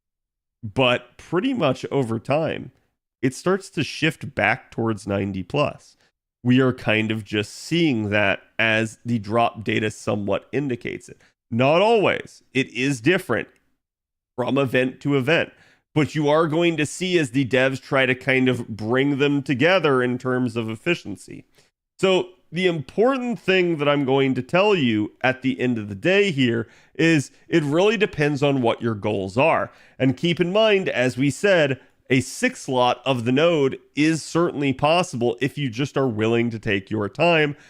If you don't roll at all, if you don't have FP, if you can't get any craft essences for the event, then yes, it's no skin off your back to just do 6 slot of the actual, again, 90 plus, but at that point, you're probably not even going to be capable of that. So you're looking at doing maybe a 5 slot of the 90 plus versus a 5 slot of the 90 plus plus. At that point, the 90 plus plus is still going to win. So that's something to consider, is that really 90 plus plus only is going to lose from the standpoint of you not being capable of taking max drop efficiency. For lottos, this will certainly be the case for a lot of scenarios. For non-events, it's not going to matter, because at equivalent drop efficiency levels, the 90 plus plus is going to win out. The 90 plus plus is going to win no matter the amount of craft essences you have, unless you simply can't do the node with the same amount. That's going to be the only mitigating factor there. You can see again your sort of efficiency for the craft essences also got a little bit tighter with this event. But then we get all the way down to the arcade collab as well down here, and things begin to get a little bit interesting. Arcade collab was next year, and this one is a conventional event, almost like summer. There is no fourth currency. There are no mini lotto type of currencies to grind. There is just the shop currencies. And in that regard, comparing the 3 here, again, we're going to go ahead and zoom on over to the right side, and you can see all of a sudden the favor is back on the side of 90 plus plus. So again, the thing I want you guys to take away is that if you can max bonus the 90 plus plus, that is best. You should do that if possible. If you're in a lotto and you can't do that and still 3-turn, you probably should step down. If you're not in a lotto and you can't 3-turn, you don't care.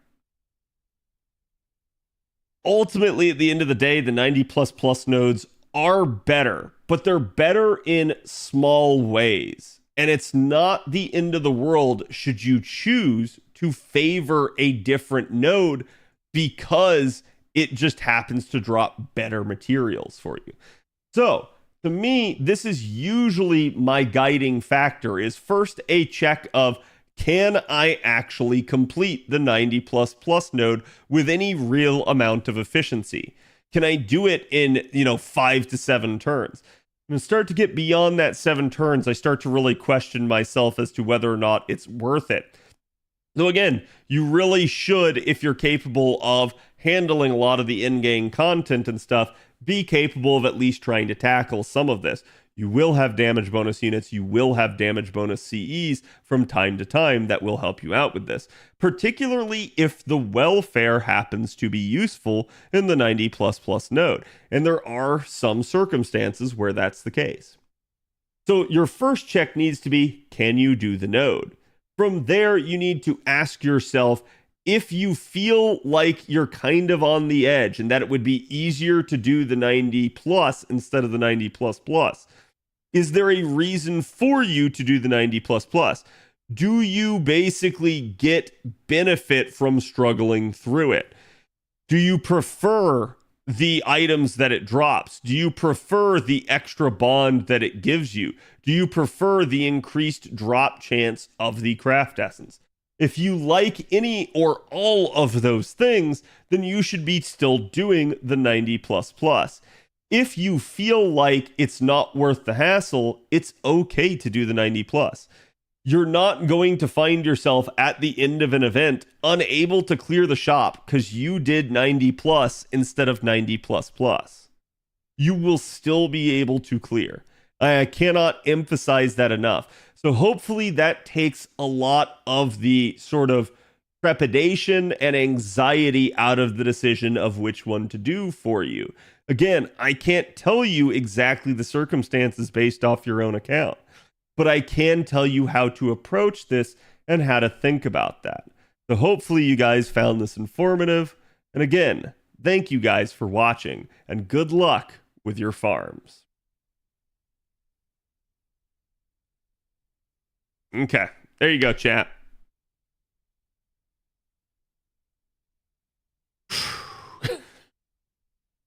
It's difficult because, it's rough to actually just sit here without just going example by example, piece by piece, trying to just go, oh, yeah, for this one, I did this one. For this one, I did this one.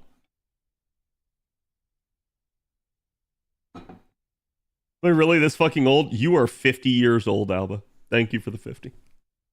Appreciate it, my man. Hope you're having a good one.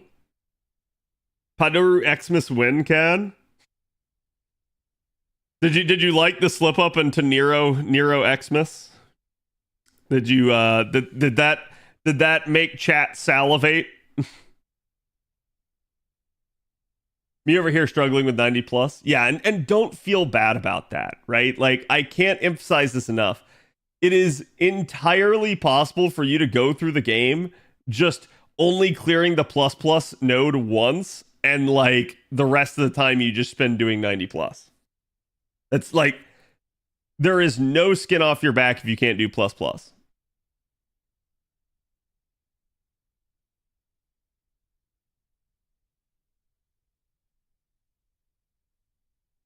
I'd say we're a little bit more active on the NA side, Jodo, but there are certainly people that that play JP in this community. So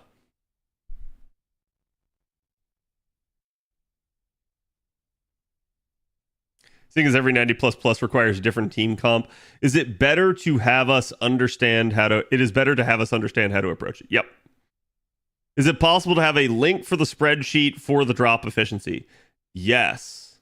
I will put it in the Discord. I'll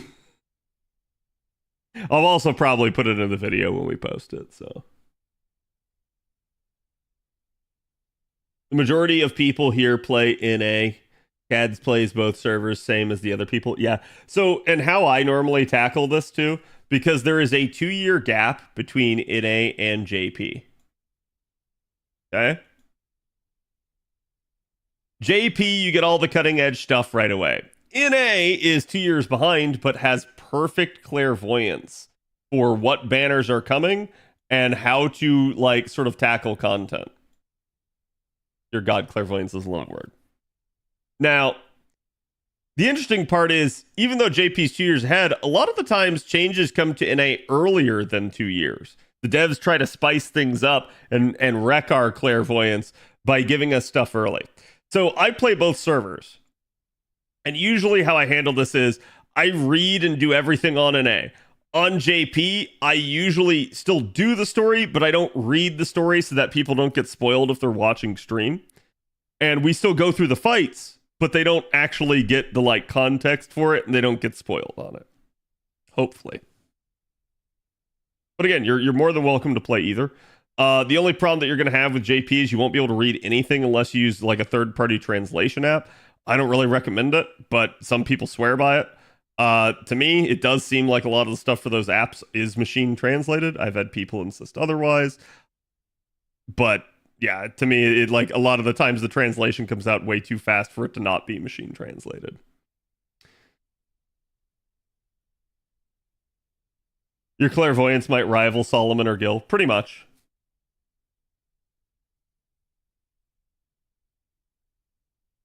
Can I just brute force it with Buster Berserker and double? So the problem with a lot of this stuff is like, you want to brute force this with an AoE Berserker? You might be able to, but this is why I said like 90 plus nodes, these arguments of like, oh, I'm just going to use an AoE. There's some you can, not for all of them. And it probably depends on the unit. Each one of these is its own unique snowflake. Again, like basically you guys can see here, right? This one had the Tamlin Cup.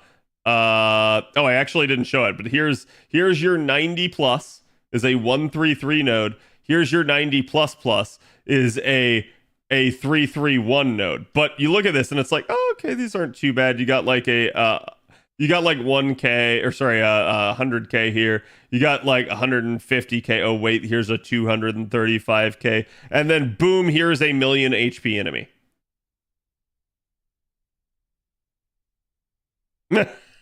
So yeah, things start to get a little bit weird. This is the second checkpoint. Here's your 90 plus. It is a 213 with admittedly an annoying foreigner in there. It's going to be a pretty decent node to handle either with a foreigner itself or potentially an alter ego, especially given the fact that you have Rider and Assassin in here. And then here is your plus plus. And your plus plus. So, chat, I would like to call attention to the fact that if you'll notice, all of this is translated. If you'll notice, all of this is translated. And then if you'll notice, none of this is translated. Do you want to know why? This is the node. This is the node. This is the node that everyone hated. This is the node where JP's advice was just make blue apples. It doesn't seem that bad on paper, but if you actually look at it, 64k, 105k, 245k for a single enemy wave.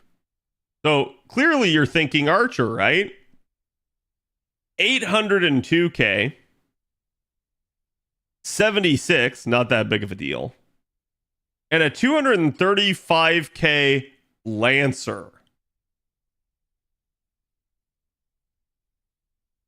The other good part here is this unit is Charlemagne. This 802k Saber is Charlemagne. Charlemagne does not have a ton of exploitable traits, and Charlemagne is star attribute. Almost nobody does effective damage to him. It's really, really, really dickish. It doesn't seem like it on paper. It's really dickish when you try to actually clear it. So yeah, you needed a very, very robust unit. I'm trying to remember if we had a damage C in this event.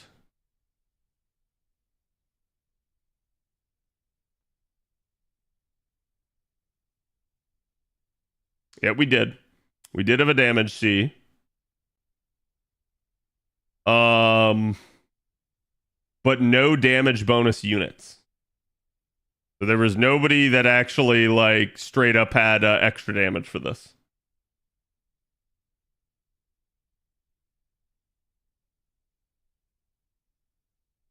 Who is the Lancer? The Lancer is Bradamante. who is Earth attribute.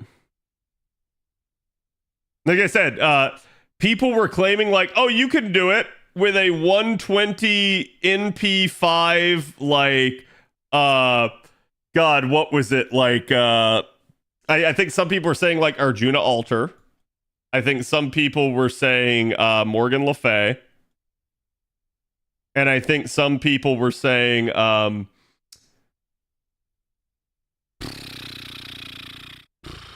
Ibuki, I think. Right? Like everybody was resorting to using berserkers, and you needed a very robust berserker. It was not a fun experience for people. Your Melisson didn't work. Your trying to think of who else we had out at the time. Yeah, like just basically Melisson didn't work, and a lot of the berserkers, if you didn't have a really robust version, failed. And so people started getting extremely upset because everyone was like, oh, just use your NP5, your NP5, your NP5. And people were like, shut the hell up. and basically like, no, it's not a thing. Oberon, you could certainly do it, I believe, with a really robust Oberon as well. I think it was like an NP5 Oberon is what people were clearing it with.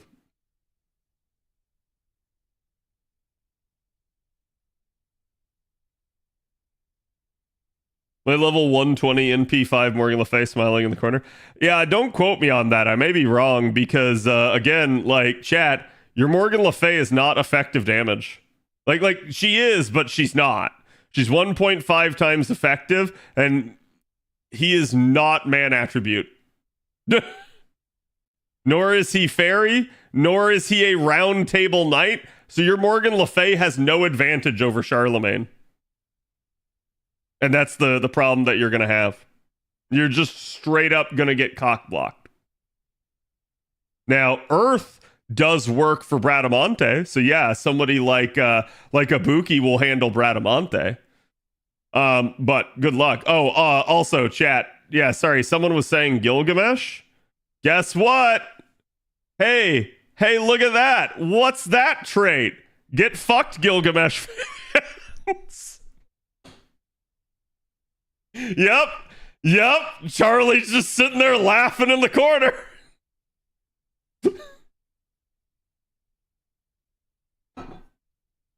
King trait? Yes, he does have king. No, your Zenobia is probably not strong enough.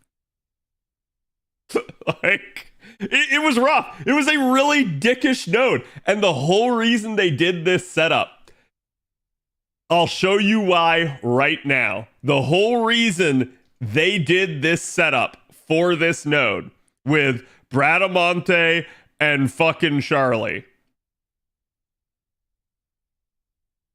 is so that they could run this banner. That's the whole reason. That is the whole reason. Like, wait, so no damage? No, like Gil will still do damage. He'll still be an archer against the saber. You're not getting any of his extra servant damage. He is just a normal archer against someone like Charlie.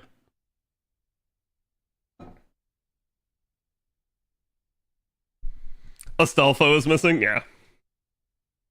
But that's the whole reason they did it, is so they could run this banner. And literally, JP mauled it so hard.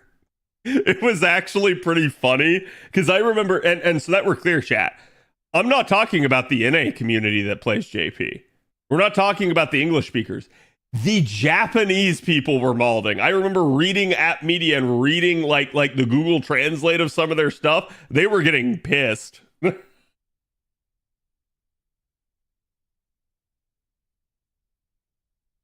How did people manage to 3-turn this? Like I said, the Japanese advice was literally make blue apples. Because the other problem, if I remember correctly, let me go look at the free quests here. Okay, so this node dropped these materials. So this is your 90++ node. Dropped Lanugos and horseshoes. Hey, if you're a veteran player, you don't need any of these materials anymore. Then your 90+ dropped scarabs and seeds. they just weren't good materials at all. Like nobody cared to farm the node. People were literally just like, ah, fuck it. I'll get the farming done on a different round.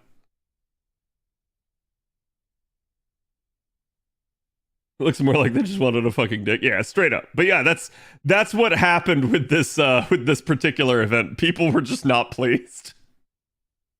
At least this round, right? Like, Seed's already looking better. Yeah, if I remember correctly, I think I did the 90 plus for that. Like, I tried doing the 90 plus a couple times.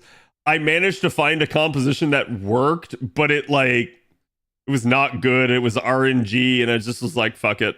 It's not worth it.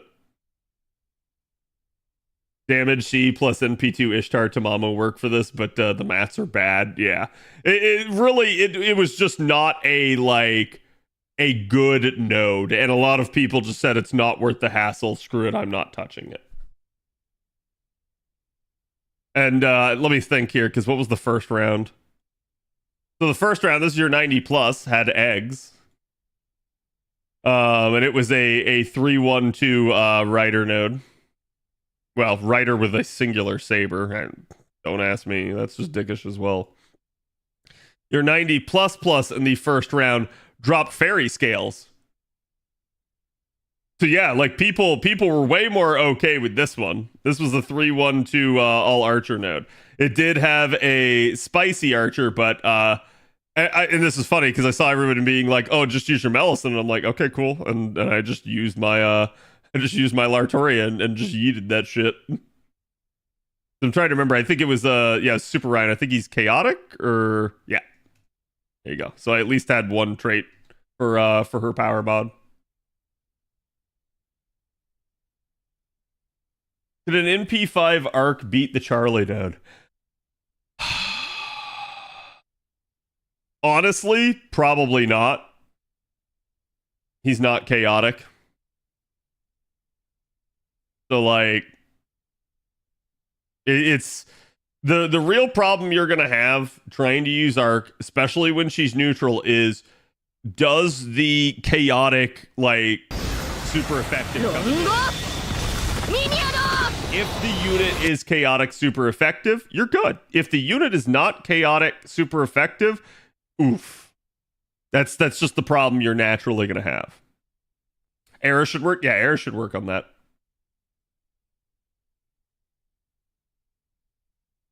Arc works for Super Chad? Yeah, it would.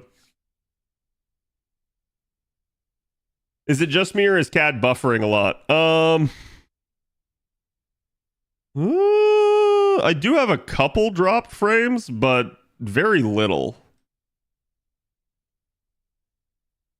So it shouldn't be on my end, but it might be. YouTube side is apparently excellent. So if there is an issue, it's not my internet. It's the Twitch Invest servers, which is usual. So Karma-san, thank you for the follow. And Tenchis, thank you for the follow as well an hour ago. Earlier it was fine, yeah. Like I said, it could just be a Twitch Invest server issue. I think Shez might have the damage in the Black Grail Oberon setup. Sorry, for what? What's the circumstance here?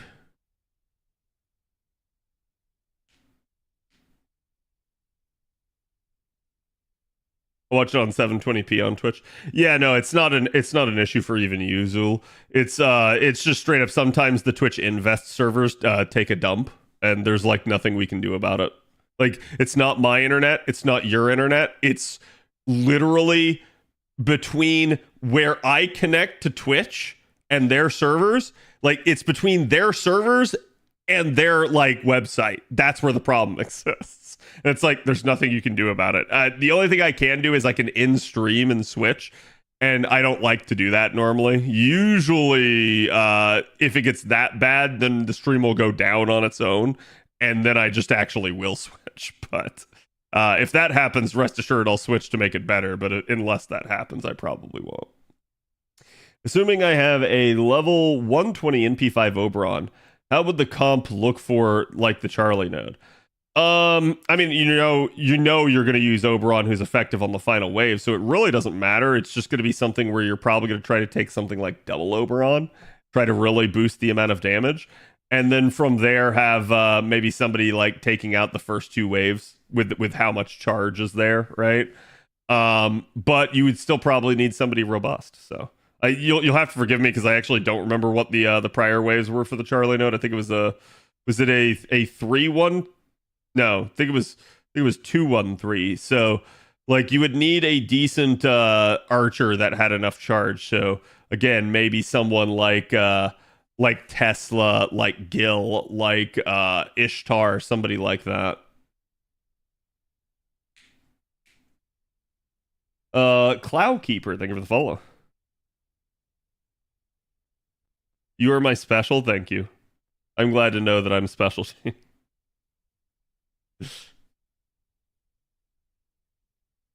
That stream cut out a couple times so far. Yeah. Is there a spreadsheet for the next lotto? I don't know. Avalon, is there a spreadsheet for the next lotto? I'm pretty sure he's already made one. I don't know if it's done yet. I assume it's not. Like, that sort of stuff we usually end up dealing with a couple of months out. Like, I'll be talking with Avalon on the regular. So, there will be, yeah. So, again, the next lotto on NA is until November, so we got plenty of time. But yeah, that's that particular node, that second node, that's just going to be a rough one. There's just not a lot we can do about it. Especially because you guys know when we make the lotto comps, we like to recommend like NP1, NP2 to you at worst. Oh man. Oh, that's going to be a fun one. There's just not going to be a lot that we're going to be able to do. And I'm sure there's going to be some demand for people being like, oh, but can so-and-so 6 slot? And I'm going to be like, no, probably not for that round. Like, I don't know that you'll see a 6 slot for that round. You'll probably see a 6 slot for the first round, as people denoted. Arcuid can probably do it, right? Melisson can probably do it. But that second round, probably not. Second round's probably going to use damage C's. All the whale comp messages are already getting pre-typed. Yeah, 100%. Hello, Robo. How's it going? How are you doing today? So again, chat, I am attempting to grind 120 Castoria here. I can't get to 120 because we don't have the grails. I started out Anniversary by finishing my 120 grail on Maid Altar. So she got done. And then we've progressed to, we're going to end at 116 on Castoria. But then my goal here, especially with the time that's remaining to me in stream, is I would like to get as many embers as possible headed into summer so that at least my account is quote unquote full with them. That is the idea. And yeah, I'm not going to have the 3 times super success rate anymore, but it is what it is. It's the most efficient way to get pieces a la caster pieces by farming dailies. Usually the most efficient way is going to be either just farming a node regularly for an event that has it, like something that you would already need to farm anyways, or basically getting them from a shop that has them. I usually recommend the shop route because that is kind of the way in which you'll get them over time. But casters are particularly annoying because you need to level up both like, you know, AoE and single target casters. Plus, there tends to be a bunch of the support casters, and the support casters are usually what are going to soak up a lot of your resources because you're just really going to want them online. So, usually, I recommend people do farm some of the like actual training grounds for casters, particularly early in an account's life. You do have things like the pure prisms that can bail you out, but I don't advise it, not in the short term at least.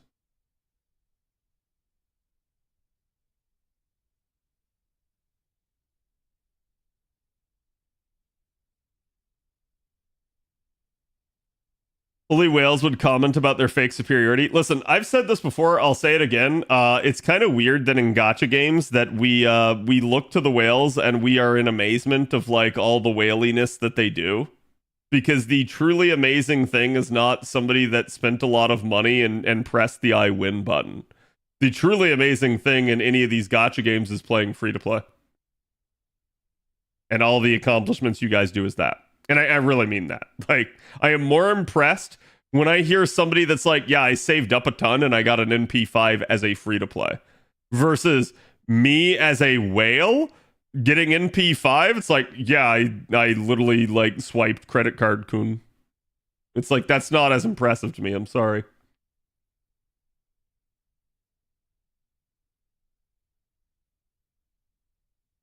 I can just send you embers. Oh, please, if you could.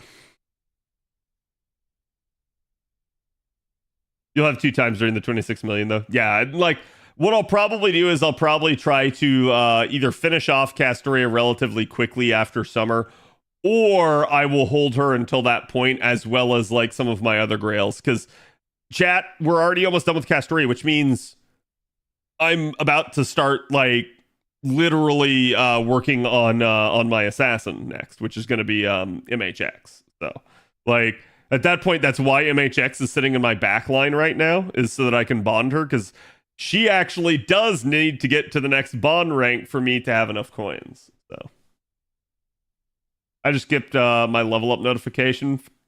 Oh, did you accidentally grail someone? I got my 3rd MP5 SSR and an A now as free to play, not counting GSSR. Wow, humble brag. No, but in all seriousness, like, that is more impressive than someone like me getting MP5. Like, chat, especially if it's a saber face. You know. you know what's gonna happen. I've already told you guys, like, I don't like to do that sort of thing, but, like, if I have to, I will straight up go all the way to pity and like drag them out kicking and screaming. So it's like, the lore of FGO is that, like, oh, they are supposed to like the units that show up for you are the units that actually care. But I'm of the opinion of, like, bet. I'm gonna go in there and I'm gonna find them. I used up all my quartz funds, got my Arcuid to NP4. Very much happy, but also torn. Oh, between that and NP5? Yeah, I mean, she hasn't had a rerun banner. That's the spiciest thing about Arcuid. There has not been another banner for her yet. We are all anticipating that it is either going to be at Anniversary or the download campaign, whichever, like, happens first, probably. But we'll see, right? Like, it really just depends on what they want to do.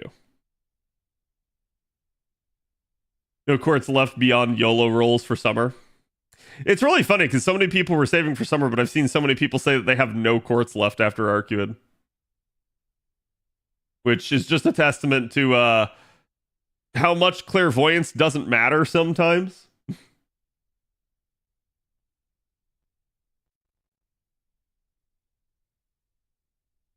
Could use the perma SSR ticket for NP3 though. Well, I mean, who else would you use the SSR on?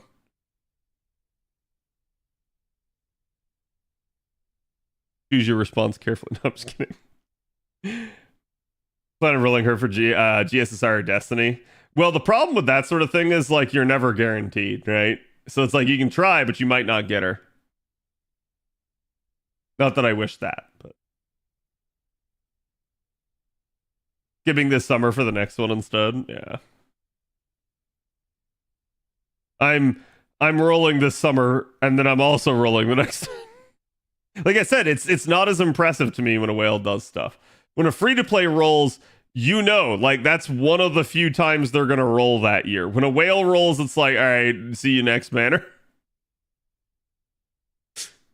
Which I think is, you know, why people like are impressed by whale rolls.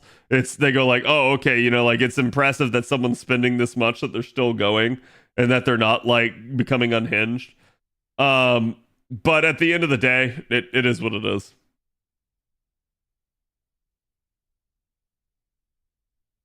Okay, see, I didn't see what the first part of what you said was, Avalon, but I just see the part that you say where bias leans towards Artoria, and I agree. Will you level the summer units, or are you going to bench them till Castoria is 120? I will try to level them within reason. I'm gonna flat out tell you Summer Scotty's getting leveled. Like, she's a new meta support. It's getting leveled. Proto Merlin also getting leveled. The one I actually don't need is a Buki. So, like, it is what it is. Whoa, really? Yeah, really. Yarly.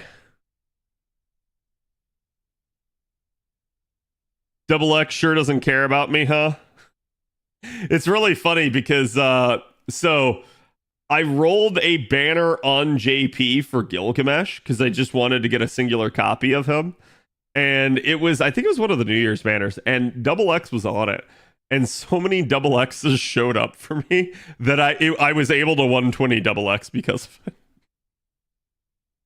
And it was not like I didn't get shafted by the rolls.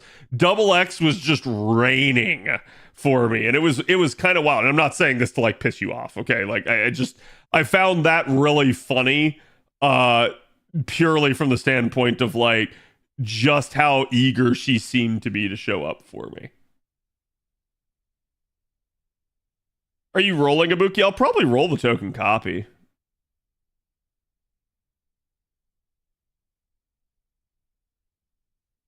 She's a 50% charging berserker. That's kind of just solid to have, right? Come on, procs. Why do I never get the procs when I'm actually putting in effective embers? Oh, there we go. Yes. Yes. Give me another. Do it again. No.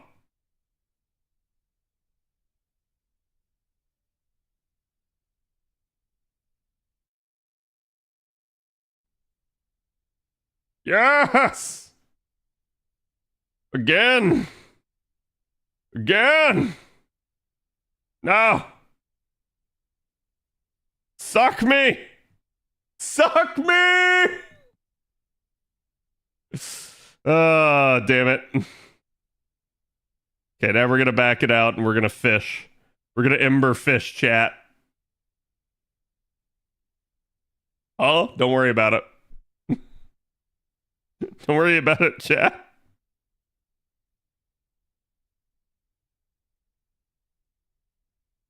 First part you missed was Artoria bias. Okay, I got you. Understandable.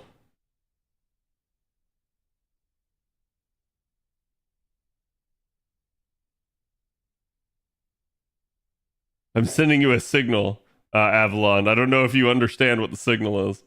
Yeah, so again, I have the coins. I do not have the grails. I am literally waiting on 2 more grails. Should only be 1 more grail, but it is what it is. So from now I'm just going to cap out the remaining embers that I have. Because literally I'm at a standpoint of going like, okay, well, I really want to finish this, but like, what do I do, right? Because I've got the summer units coming up. Mature stream rating earned again. I mean, as always. As always, chat. Hold on. Hold on. Wait, no. Hold on. So you can see, this is the sum total of what I'm currently carrying in my inventory. Though, admittedly, like, that's just gonna change. I got Arc with 1,000 Sandcourts at NP5 as a free-to-play. Nice. That is good. Like I said, it's always impressive when people manage to do that. While you were getting an MP5 on stream? Yes, and I did much worse, right? It happens, though. Like, and that's why, like, I think people come in and like, man, these rolls are fucking cad. And they're like, God, I can't believe he's not, like, molding. And it's like, yeah. Yeah. Like, unfortunately, I've been here before. That's the sad part. I've been here so many times that I know not to mold at it. I know how realistic it is. Poor Ibaraki. Well, so Ibaraki is my fodder for right now. Of course he clipped it. Oh wait, chat, tonight's supposed to be media share. I can keep grinding on the side. We'll do media share. I totally forgot. So unfortunately, that means you guys on the YouTube side of things are We're going to be getting rid of you. But you guys can always come join us over on the Twitch side of things. What was the compost? Okay, there we go. And again, I will see you guys tomorrow for the live stream. For those of you guys on the YouTube side. No, yes, come over to the Twitch side of the force. But again, yeah, it's just because of copyright is why. But we will be continuing to grind. We'll be doing media share. And then tomorrow I'll be covering the live stream with you guys. So again, I will see you guys for that. You gave me the luck to get 2 SSRs from the Destiny summon. See you tomorrow. No problem. Have a good one, guys.